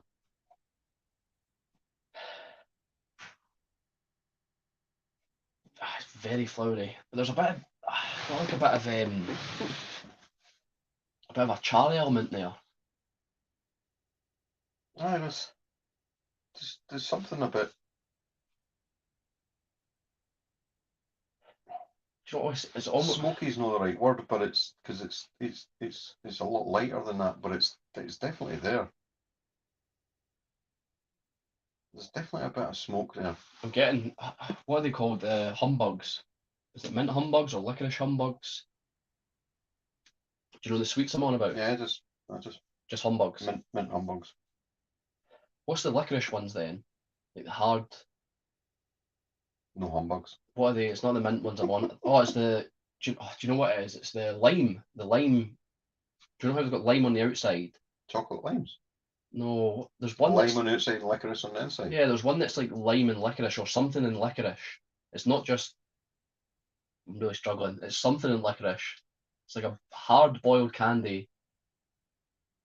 Or sweet. I would love to know what sherry cask that's been in, because that is quite a. It's funky. It's funky. I like it a lot. Yeah, I like this one.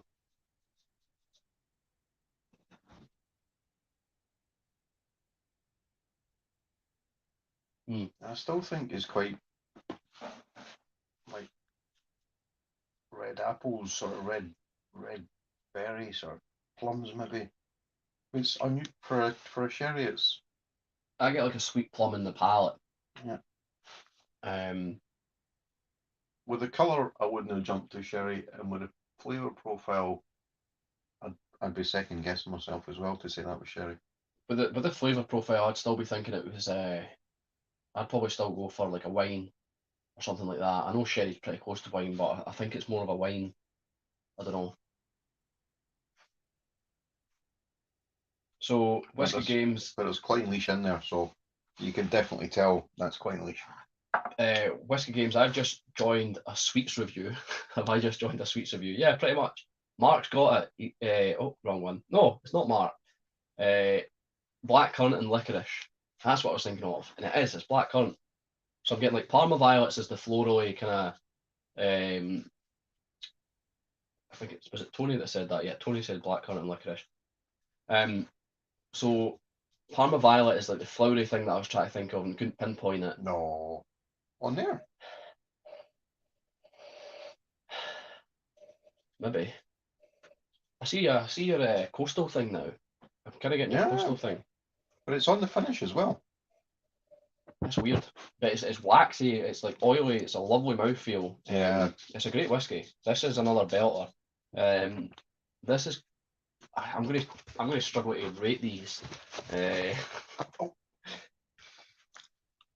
that's fantastic.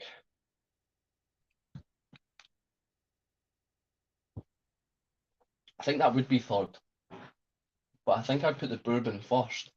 The bourbon Cabardonic, and then the sherry one, then this, then the Petit Vake, then the Balvenie so far.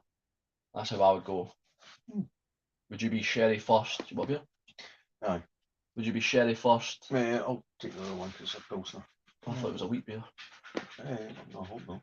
I'm assuming you'll be sherry first, then bourbon. No. That could have been worse. Not necessarily. Where have these been sitting? They're in the fridge in the garage.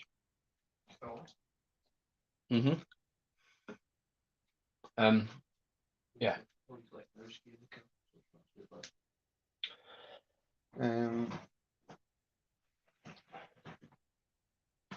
Sorry, you were saying about what have we had? Recap what we've had. Right. So we started with Matt's away. Thanks for joining, Matt. Thanks, Matt. So we started with the Balvenie Cuban Selection 14-year-old. Yeah. Then we moved on to the Petit Vake 12-year-old, the Flora and Fauna. Then we had the Capardonic 35-year-old, which was the bourbon. Yep. Then the Capardonic 39-year-old, which was the sherry. And then we've just had the Clynelish 18-year-old, which is finished in sherry.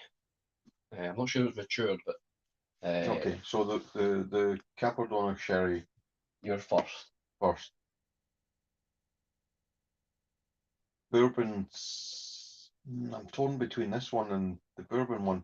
This one is nice.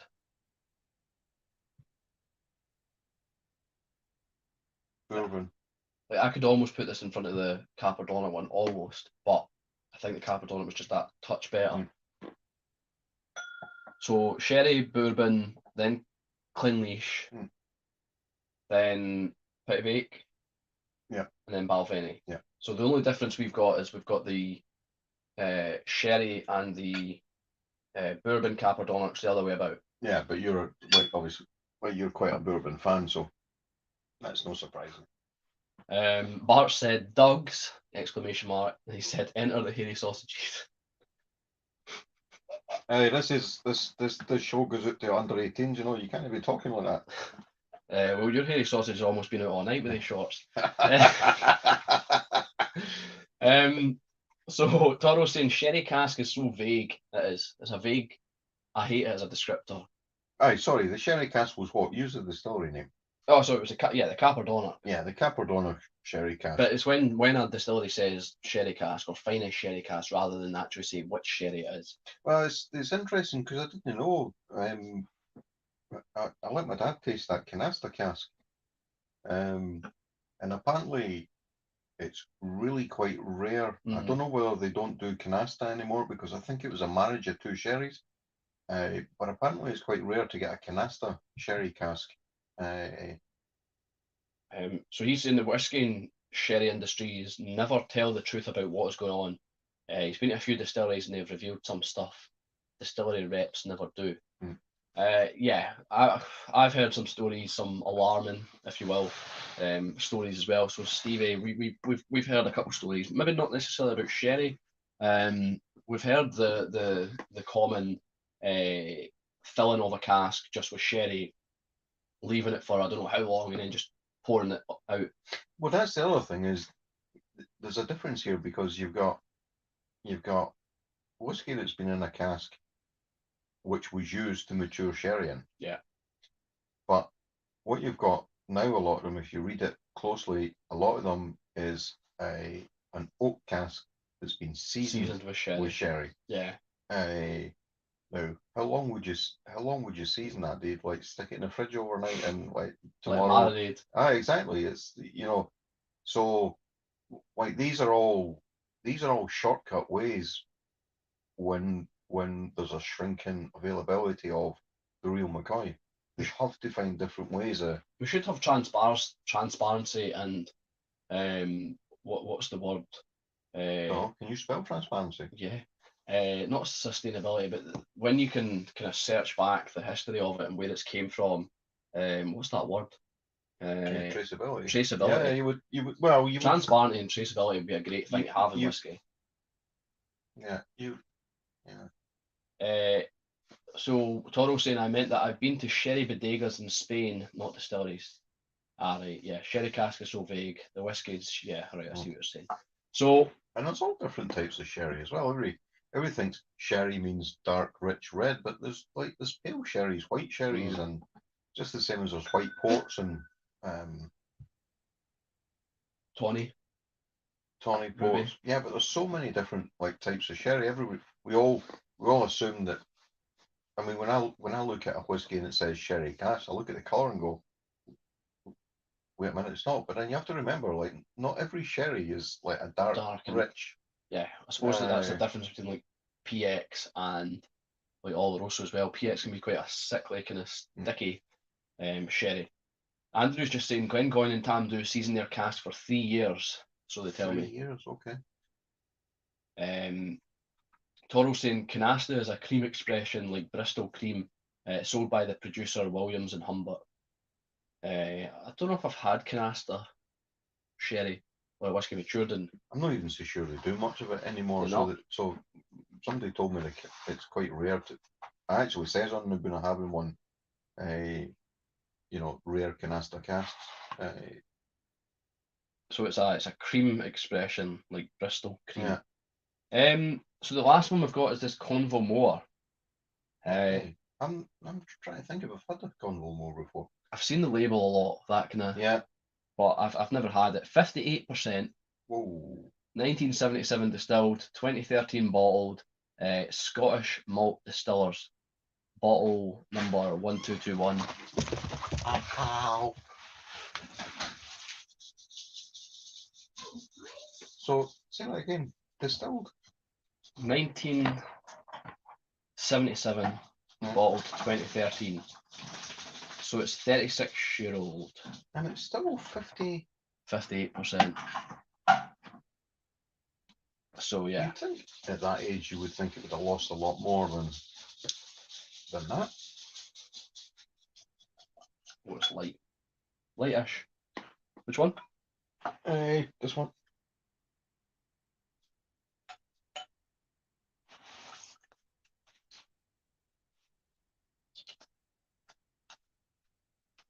Oh. So this could be a spanner in the works with regards to a rating, or it could not affect things at all. I'll try to see if it will. There we go. Quite light.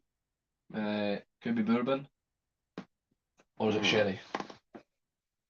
I'm paranoid now that actually all our references like relate to like some kind of sweet and stuff like that, because this is like tablet on the nose. I think it's Scottish people would just like sweet stuff.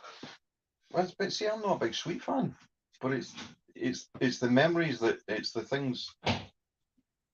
Yeah, I agree. Fudgy Yeah, tablet. yeah. It's hot. It's way too hot for nose. It probably needs a bit of water just to disperse it. But how can that not have lost? How can that have still such a high ABV after all those years?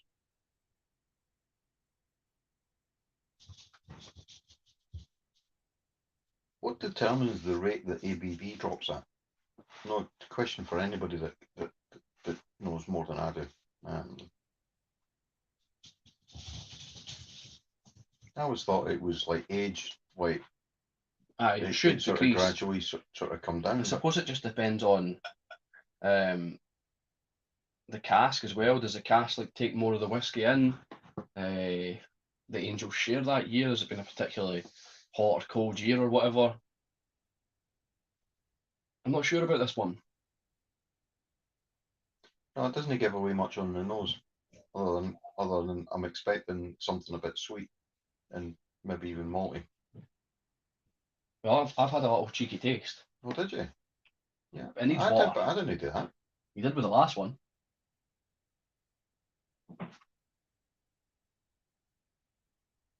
Mm. Mm. It's better with water. Oh,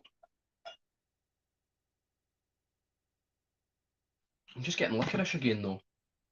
no, I'm getting more like sugary fudge, even on the palate. I get that on the nose, on the palate. See, on the nose now, I'm getting like toasted marshmallows. Quite a kind of, can you say marshmallows are creamy? Like a kind of sticky, sugary. I get a bit more maltiness coming through on the nose with the water in it. Mm. On the palate with the water, I'm getting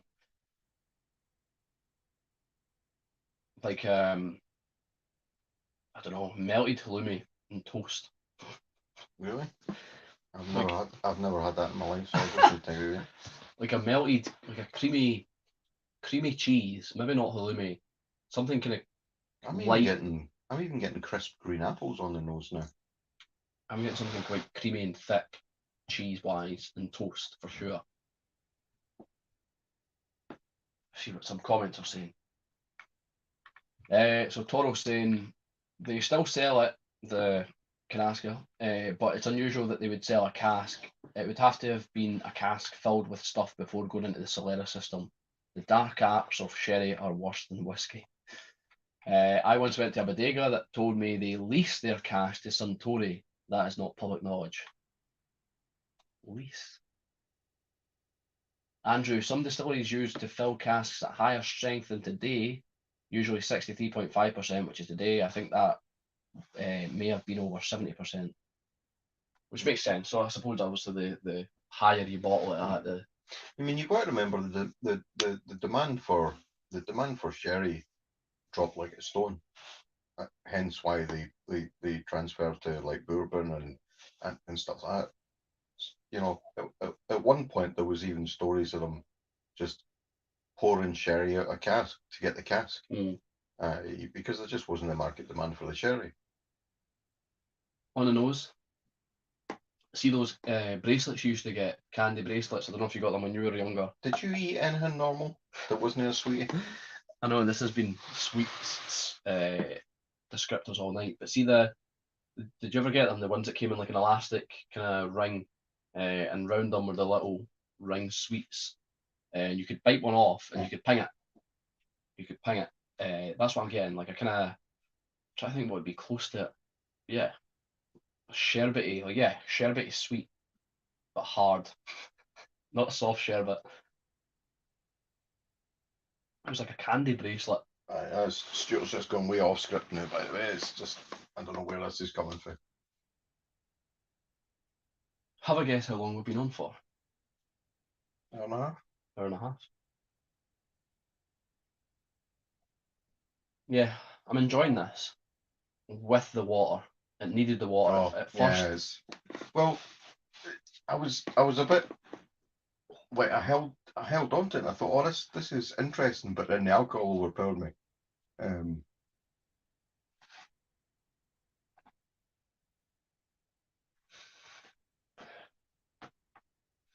Let's try to keep that there so it wouldn't fall. It's just too heavy. I don't think I've ever tasted anything quite like that. I'm going to have to leave you for a minute. It's unusual, isn't it? Yeah. Not unpleasant, unusual, but just unusual. You're just leaving me. Had enough. Yeah, you wait, just fill in cover for me. We won't speak about behind your back. Yeah, this one, Andrew. Yeah, I'm not sure where the Convo More actually is from. I could not tell you for the life of me. If someone had a gun at my head, I wouldn't be able to tell you. But it's weird. But like Stevie was saying, it's weird in a good way. I don't think I've came across anything as, or maybe that's the wrong thing to say. I've not experienced something this weird in a while.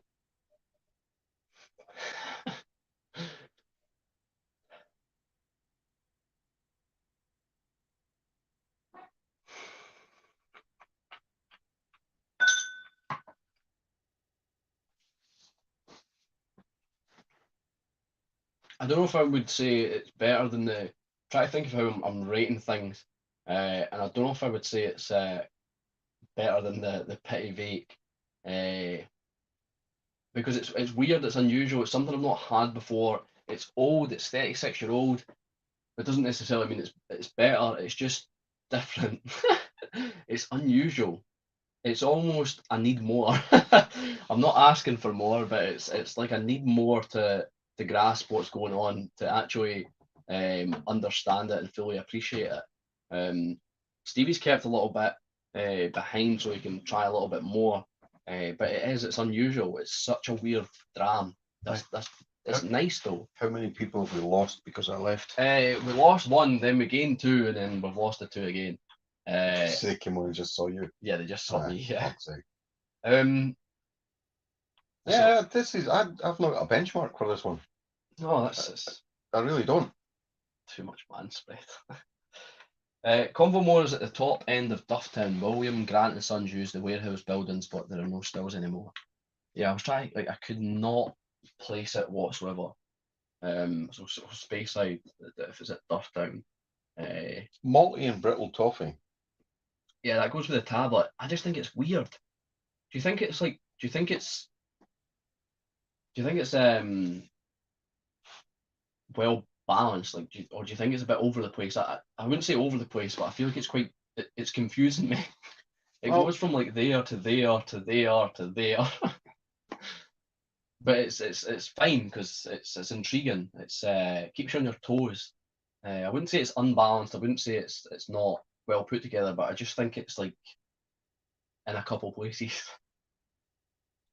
Yeah, we've got pencil shavings as well. on the palate. That needs to be in a glass. Hmm? Nothing, it's fine.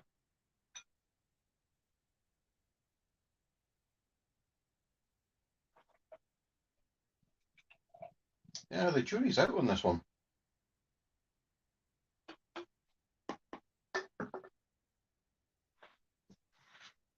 How have you found this one, Andrew? I know obviously you said all six you've enjoyed, and that's why you sent them, is because they're the ones you've kind of been favouring recently. Because it'd be interesting to get your thoughts on this one in particular. Like all the rest, yeah, love to hear your thoughts. But this one in particular, because I find this very strange. I've said it a million times. To me, there's no any middle road with this one. I'm trying to figure out whether I really like it or it's no for me. Was this? I think I like it, but it's on like it's like it could easily be one you hate. It could easily it's on the fence. That's what I'm saying. I feel like it's there and it keeps you on your toes. There's many layers to it, which makes it complex.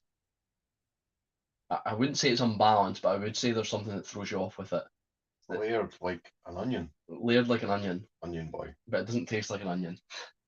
It just seems very malty and woody afterwards. I think it's one you could have. I think you could have this bottle, right, for 10 years and constantly find something new with it. Maybe not 10 years, maybe 10 years is dramatic. But I feel like you could have this bottle and constantly find a different element to it. Because it does seem to have that element of surprise about it. I don't know. A sample's not enough to give it a good judge of character, I feel. So let's see. Toro saying, I've been commenting a lot with Ralphie recently about the issue. We have to remember that there is so much business involved with blended whiskey. That's the money side of whiskey. Yeah. Yeah, the market for that compared to the single malt market. You always wonder, well, why are distilleries not doing visitor centre and doing this stuff? Because actually, the single malt market for them up until now has been like, We look at Tormore for years. Tormore's a great whiskey, a whiskey I love, but they've never been opened, and I think they've just been bought over. Yeah, but that's a distillery that didn't have a lot of kind of eyes on it until now. Andrew, sorry if my breathing's a bit laboured because of the bloody hay fever. Anyway. Well, if you're going to die or collapse, would you mind doing it right outside? Andrew, the Combo More has been in my top 5 for years. But then my favourite Pappy Van Winkle is a 23-year-old. I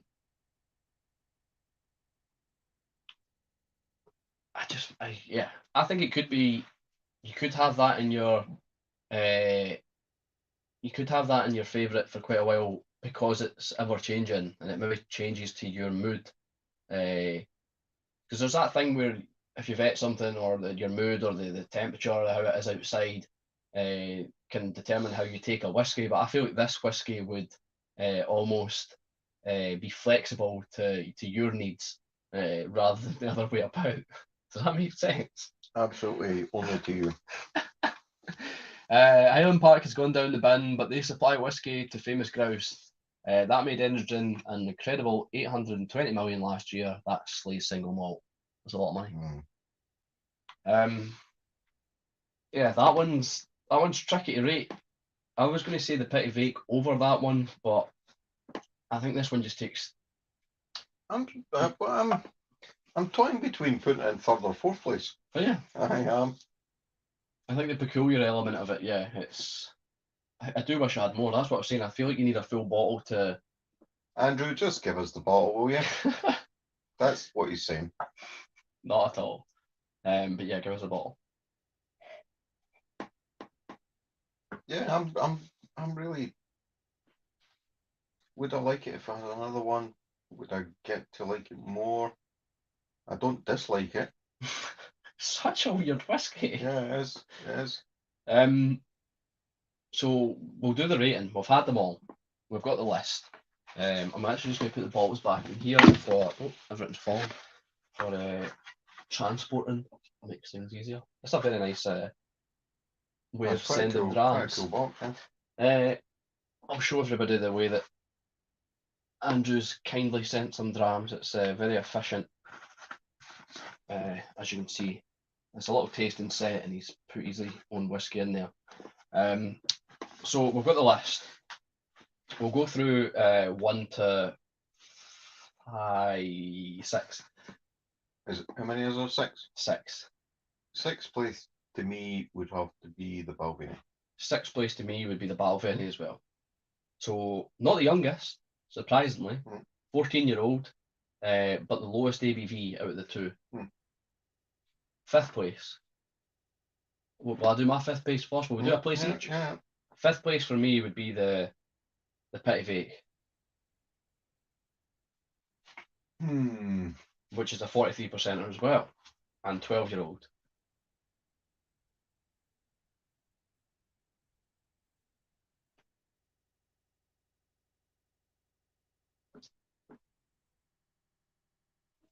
I'm going to be controversial and put a Conville more there. Yeah. I really can't decide, to be honest. So it could be one or it could be one or the other. So Conville more in 5th, Petit Vake in 5th. Conville more in 5th, and Petit Vake in 4th. So Petit Vake's 4th for you. 4th for me would be the Clynleash. I like the Clynleash, but I really like the obscurity of that Conville more. So Conville more would be 3rd for me. All right, okay.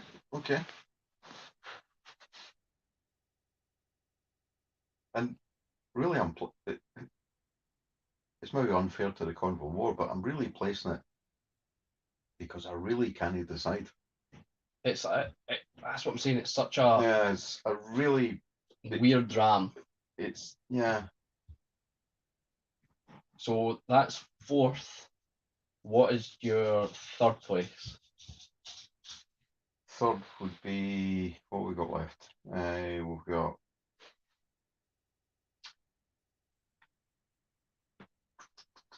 So I don't think you've put the Clynleash there yet, anywhere. No, I think I would put Clynleash there. Right. And I said 3rd would be the Conville more. Yes. So 2nd, got to be the bourbon for you, innit? 2nd's going to be the bourbon. The bourbon Capardonic, yeah, which is 35-year-old. Yeah, and then the sherry cap. I mean, that was just amazing stuff. So I would have it the opposite way about it. I have the bourbon first and the sherry Capardonic second. So what we got here? Let's see. Tony, I've just opened the Tinanich Stout Cask finish you mentioned earlier. I am testing out the new Thompson Bros glassware. Yeah, we've both. I got Stevie a glass when I was up at Dornoch. I did it, sir. And I really like the glass. I think it's a good glass for nosing. It's sturdy and you can hold the stem instead of holding the glass itself. I've got no complaints about the glass at all. Bart's just opened the McLean's Nose. That's my level. That's a new blend from Ardnamurchan or Adelphi, £30 or £40 a bottle. It's getting a lot of praise, but I've heard it is quite just simplistic. Some people are saying they prefer the Thompson Bros blend, but there you go. So yeah, we've rated the whiskey. That's 1 hour and 50. We've got 10 minutes. We can either end it now. Well, no, I want you to try. Or we can have one for the road. I want you to try. Well, I've got 2 I want you to try, actually. Well, that just stuck on there perfectly. In fact,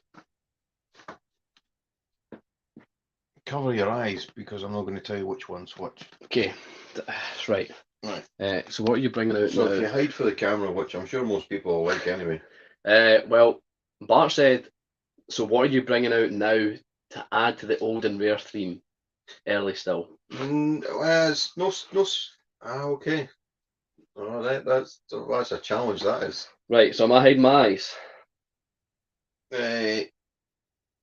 Yeah. Right, let me put these up here just to clean a little bit. You know what I'm like.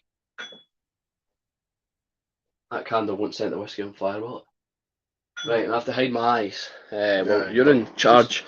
Stick your face in a cushion or something like Right. that. Just, try to breathe normally. I know it's so laboured. This is a very nice wallpaper. I'm not sure if the audio, the microphone will be picking up very well. But this is a fantastic wallpaper here. So for those of you in the audience, you can probably see from there what distillery it is.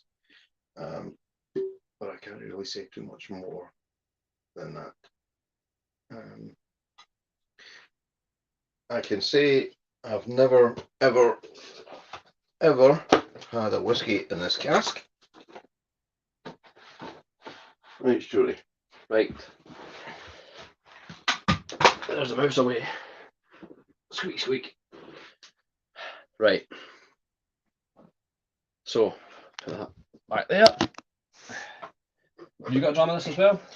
Well, actually, didn't he? Actually, but Oh, cheesy. cheesy. Smell that. That's like cheese. It's like Dairy Lee. It's like a cream cheese. Like Bruce Lee's underpants or that. Dairy Lee. Jesus.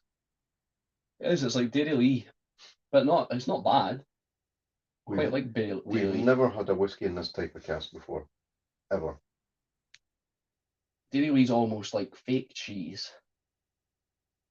So what you saying is fake whiskey?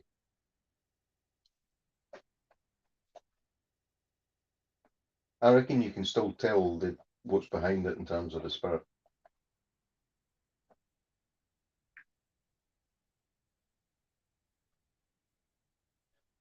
So I'm getting like a sea salt, like a briny element to it, which is throwing me off because of the cheese. It looks like a sherry, but it's very light. It could almost be bourbon. But if it's a cask I've not had, I'm assuming it's sherry or some sort of wine, but that doesn't really focus. But it's quite a light. Yeah. It almost looks like straw gold. It's yellowish. almost looks like bourbon. But you've got the characteristics of the whiskey, because what pleased me about that is that actually you can tell, you can appreciate the whiskey that's there and the addition of the cask. Oh, did you say it was one we haven't had? You've never had. Oh, it's got to be that. It's got to be the Buna. Is it a Buna? Bruichladdich, the one that you. It's got to be that. The facial bottle. Yep. Is it not? Yep. I thought because I hadn't had the cask, it'd be that the sherry one. The cream sherry.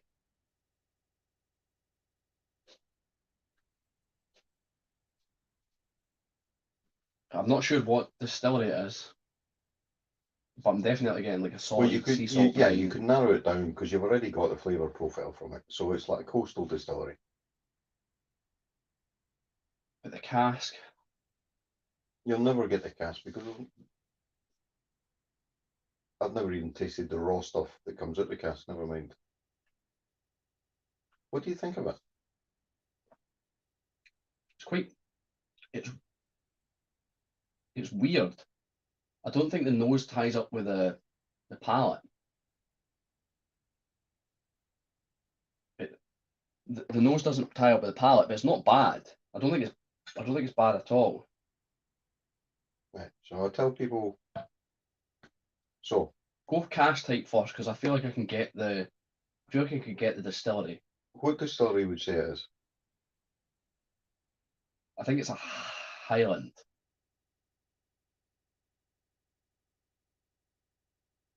Yeah. I think it's classed as Highland, yeah. Yeah, it definitely is. And I think if it's coastal, there's definitely like a maritime feel to it. Yeah, but I don't absolutely. know how. So what coastal Highland malt is known as the Maritime malt? Old Pulteney. Yeah. Right. The cask, I don't think you'll ever get. I would still say the palate says the nose says bourbon. The palate says like the palate just says distillery. It just says Old Pulteney. This is the first in a new series they're doing called the Coastal series, and it's not tequila, is it? No, it's been matured in Pinot de Charente. Pinot de Charente, which is wine fortified with brandy. Yeah, I would never have got that. But I think what's amazing about it is that the Old Pulteney is there. It's not overpowered by the cask at all. So yeah, Andrew says he thinks he knows the cask, and Gav says, think back to that Deanston. So the reason I thought tequila is because we had the Deanston tequila the other day. No, what is it? Is there an age? Is it just the ABV? Okay, so it's number 1 in this new Coastal series they've got. It's just I don't know if it'll focus there or whatever. Pinot de Charente wine cask matured. It's matured in ex-bourbon casks and casks from the Oceanic Charente region of Bordeaux. So this actually the wine that's been fortified with brandy actually comes from the coastal region of Bordeaux as well. So they've used it because obviously they're a coastal malt and it's wine cask matured, but it's wine from a coastal. 46%. I might have guessed a bit heavier, a bit higher. I think it's quite nice. I don't think it's bad. Fruity, sweet, and balanced. Yeah.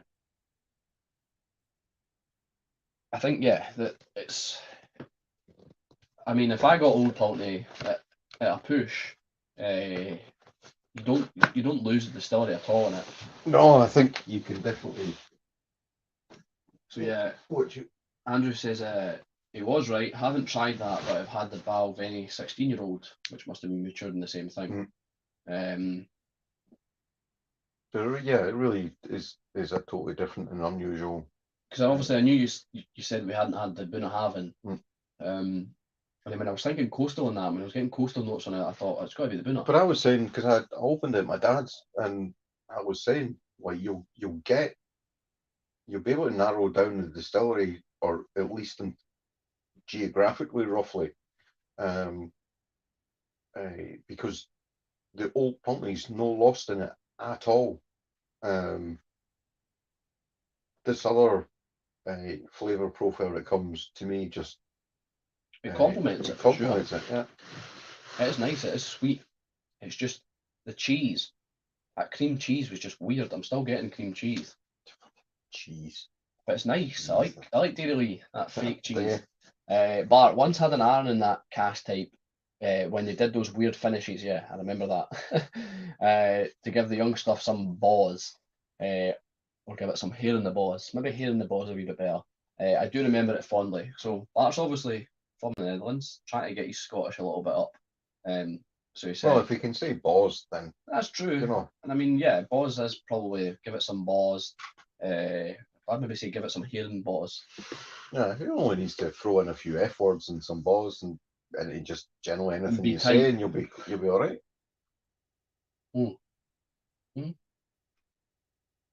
Right, rinse it out, because this is what I'm really one for the road impressed with. I got given this wee sample, and I can't even remember what it is. But I'll tell you what, I'll just have that. It's not even labelled. No, it's not. I can't remember what it is at all. Do you remember who gave you it? Ian across the road from my dad. Probably Glen Teapot.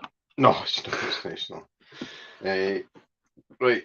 So this is a Bunnahabhain for Fess Isle. It's 51.2, which Well, That's hefty. is that clean? Yes. I'm just checking to see. First of all, look at the colour of it.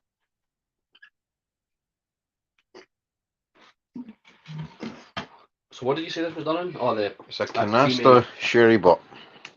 Let's see if Cherry it cask. focuses. It's just focusing on my big shiny head.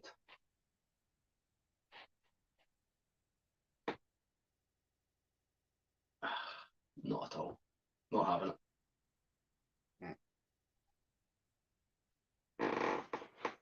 Oh, that's dark. Your one. Yeah. Have you taken some water before you go? What, into it? No, No, I've not into had any. you, not into the whiskey. Why? Just before, just to like. Oh no, I had a beer. palate. I had some of the beer. All right. I'm quite impressed with this, but feel free. There's no pressure for you to agree with me.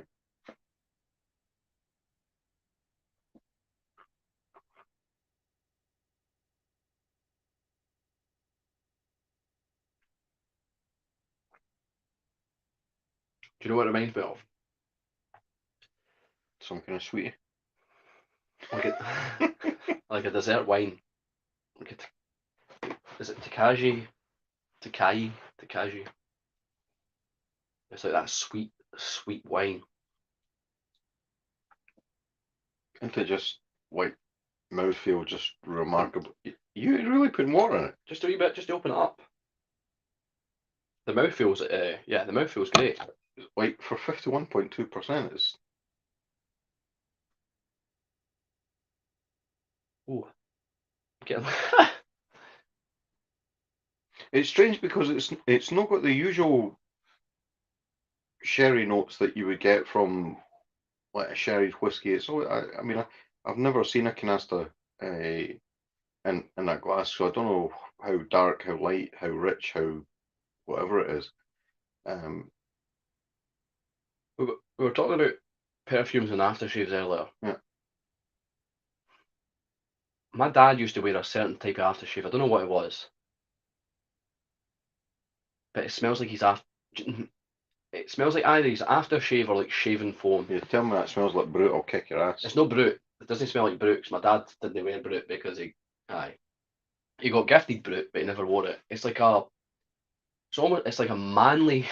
That's probably Again, not politically correct for this again, situation. you can't hide the fact of where it comes from. I don't think in that. It's like a manly fragrance. It's like shaving cream or something like men's aftershave or something along the end, like a kind of, and it's very invocative for me. Do you know what it reminds me of actually? So see, when I was younger, before like I could shave, before I could even shave, which very young, still Last struggling year. to shave. Yeah, Aye. last year, my dad used to put shaving cream on me and just It would just slide off. and just take it off without like just take it off, and that's what it reminds me of. It reminds me of like a shaving foam. Ah, okay. I really like that smell because it reminds me of that memory. Aye. I think Mark would like that. I know he likes his sherry finishes and They're going to stuff. say what he likes, smell my dad.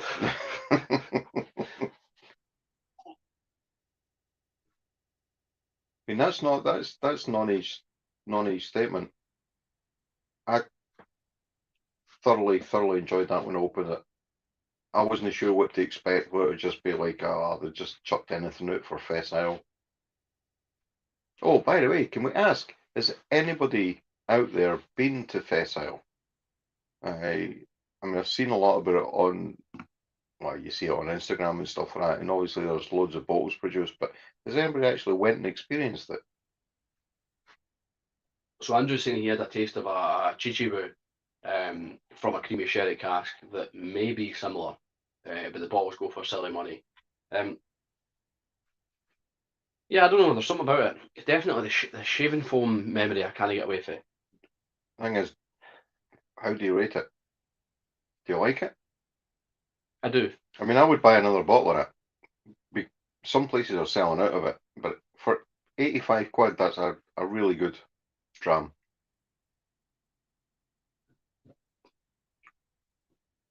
I like it, but I wouldn't buy a bottle. No? No, I don't think so. Okay.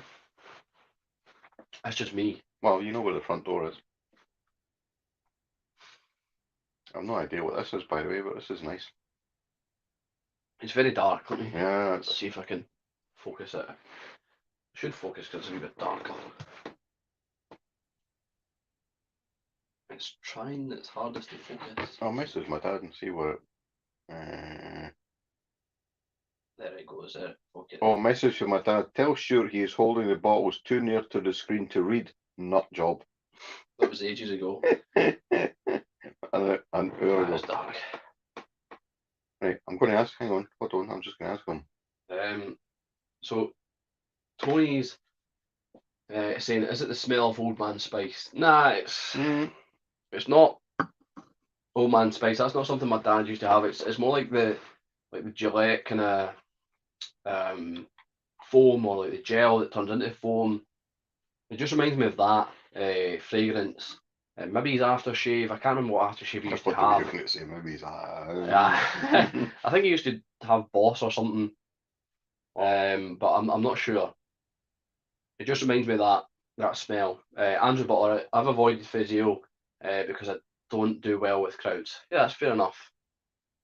Crowds are even No, like yeah, festivals and I stuff. just wondered what the experience was like if anybody's actually ever been, and you know, Some of the festivals I'm and kind of crowds getting to that age where I want to experience all the great things and stuff like that. I was just wondering if it's an experience to be we should do it. We can do it. savoured. Right. Well, that's been 2 hours and 5 minutes. So we're 9:05. But is Mark still?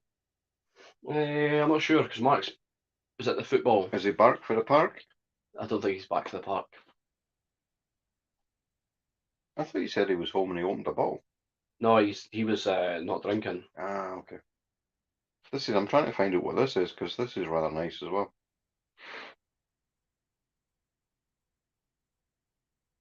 Yeah, Andrew's saying the Dornoch Whisky Festival is busy enough for him. Yeah, I mean, sometimes I just can't be bored with crowds, especially when you're like elbow to elbow with people, and Yeah. it's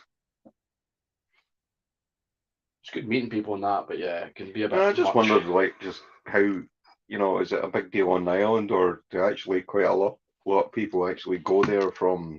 Well, Tony was there a couple months ago. I don't know if he was there for that couldn't have been. But he was there a couple months ago, and he felt like it was a lot more commercial than it used to be. He felt like it was a lot more, yeah. Well, I mean, Butna brought out about 3 different bottlings for festival, or 4, something like that, 3, 4, something like that. One of them which is 400 and odd quid. I'm sure it's an older age statement cask actually.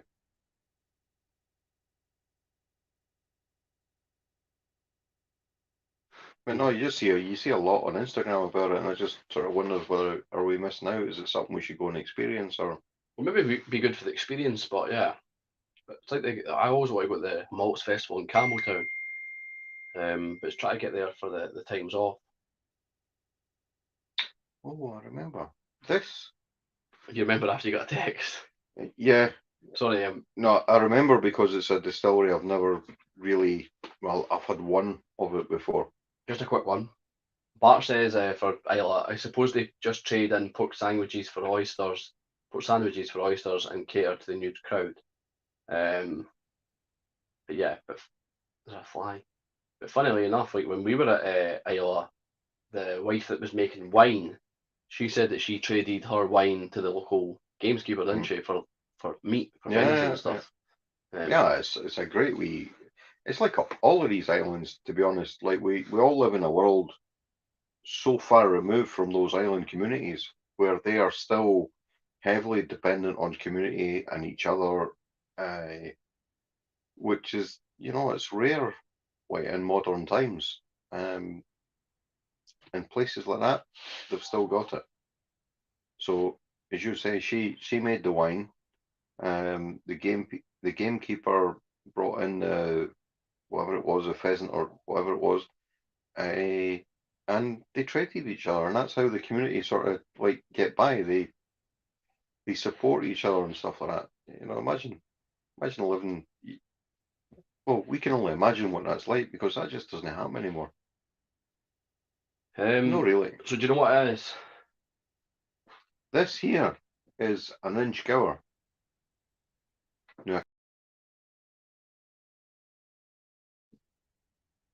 So we just cut out for a second. I can't remember which one, but this is quite stunning. Tony's saying first time getting the change to catch you live. A great stream. P.S. I maybe should know the answer to this, but who is Stevie? A mate or a relation? Stevie's a bit of both. So Stevie is my girlfriend's dad, and also, yeah, I'd consider him a friend, I suppose. I've known Stuart since he was Watch where that hand's going. wee guy. Right, well, I think we'll say bye in this dram. Yeah. We'll say this has been our one for the road. We'll say goodbye to you all. Thanks for sticking with us for so long. If you've been here since the I need start. to find out what this is because I've had 1 inch gower and I didn't enjoy it at all. This Loving it. is very, very tasty. And if Andrew, if you're still here, still watching, once again. Yeah, thanks, Andrew. One of those for me was the best I've ever had. So that's quite a. Yeah, to surprise Stevie like that, that's mental. I was quite taken away by that, and to be honest, I can see why. I mean, it was strange to have in what you sent there, to have the Balvenie and the Petit Vake in there was a bit. The other stuff was really old and rare, and well, I suppose Petit Vake's rare. But I can actually see, I can understand in each of them, regardless of where I put them. I can see why the Balvenie was one that you quite like to go to because it was very, very easy drinking and stuff. So I could see that. The Petit Vake I get. The other ones were, yeah, they were sophisticated and mature. And really quite a surprise. So yeah, basically what Stevie said. Being like doing this, doing streams and that, and having, I'm not saying it's a perk, because it's part of the being in that community, where we send drams to each other. We obviously, no one's in it just to get free drams, but it's great. It's such a, I will say perk because it is. It's amazing to be part of something where people are willing to send drams that they've spent hard earned cash on, especially with drams that are like that kind of age and probably that cost.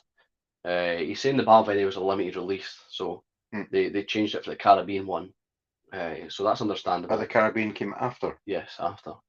So yeah, if we'll need to get in touch with you. Also, I've got your email. We'll need to see if we'll give you a couple of drams or whatever, see if you've had them before or not, because we need to return the favour because it's greatly appreciated. Yeah, absolutely. I'm one in particular, just for me, was just one of the best experiences I've had. So thank you. So thank you, Andrew, and thank you to everyone else who joined us. We hope you've had a good night. Hope we've not blabbered on too much, but we enjoy this intimate, getting a little chance to speak to people, get the comments in, and enjoying some drams together. So we'll hopefully see you soon. I really want to do these more often. I'm really not more often, but I want to do this more regular. It's kind of my fault we haven't done too many because, yeah, I've been. Suffice to say, I've been in a cold, dark place without any whiskey for a few months, so I've not been up for it. Just the same as Instagram, I'm not really doing much on it just now. But yeah, this was nice, and such a treat to get some remarkable whiskies as well. But yeah, for like 2 hours of your time for doing a live, it'd be good to do this kind of more regular or something. Anyway, thank you. We have been Stevie and Stuart, Whiskey Whims and Stevie's Whiskey Moments on Instagram. So we'll speak to you soon. Thank you. Bye bye. Any parting comments from anybody?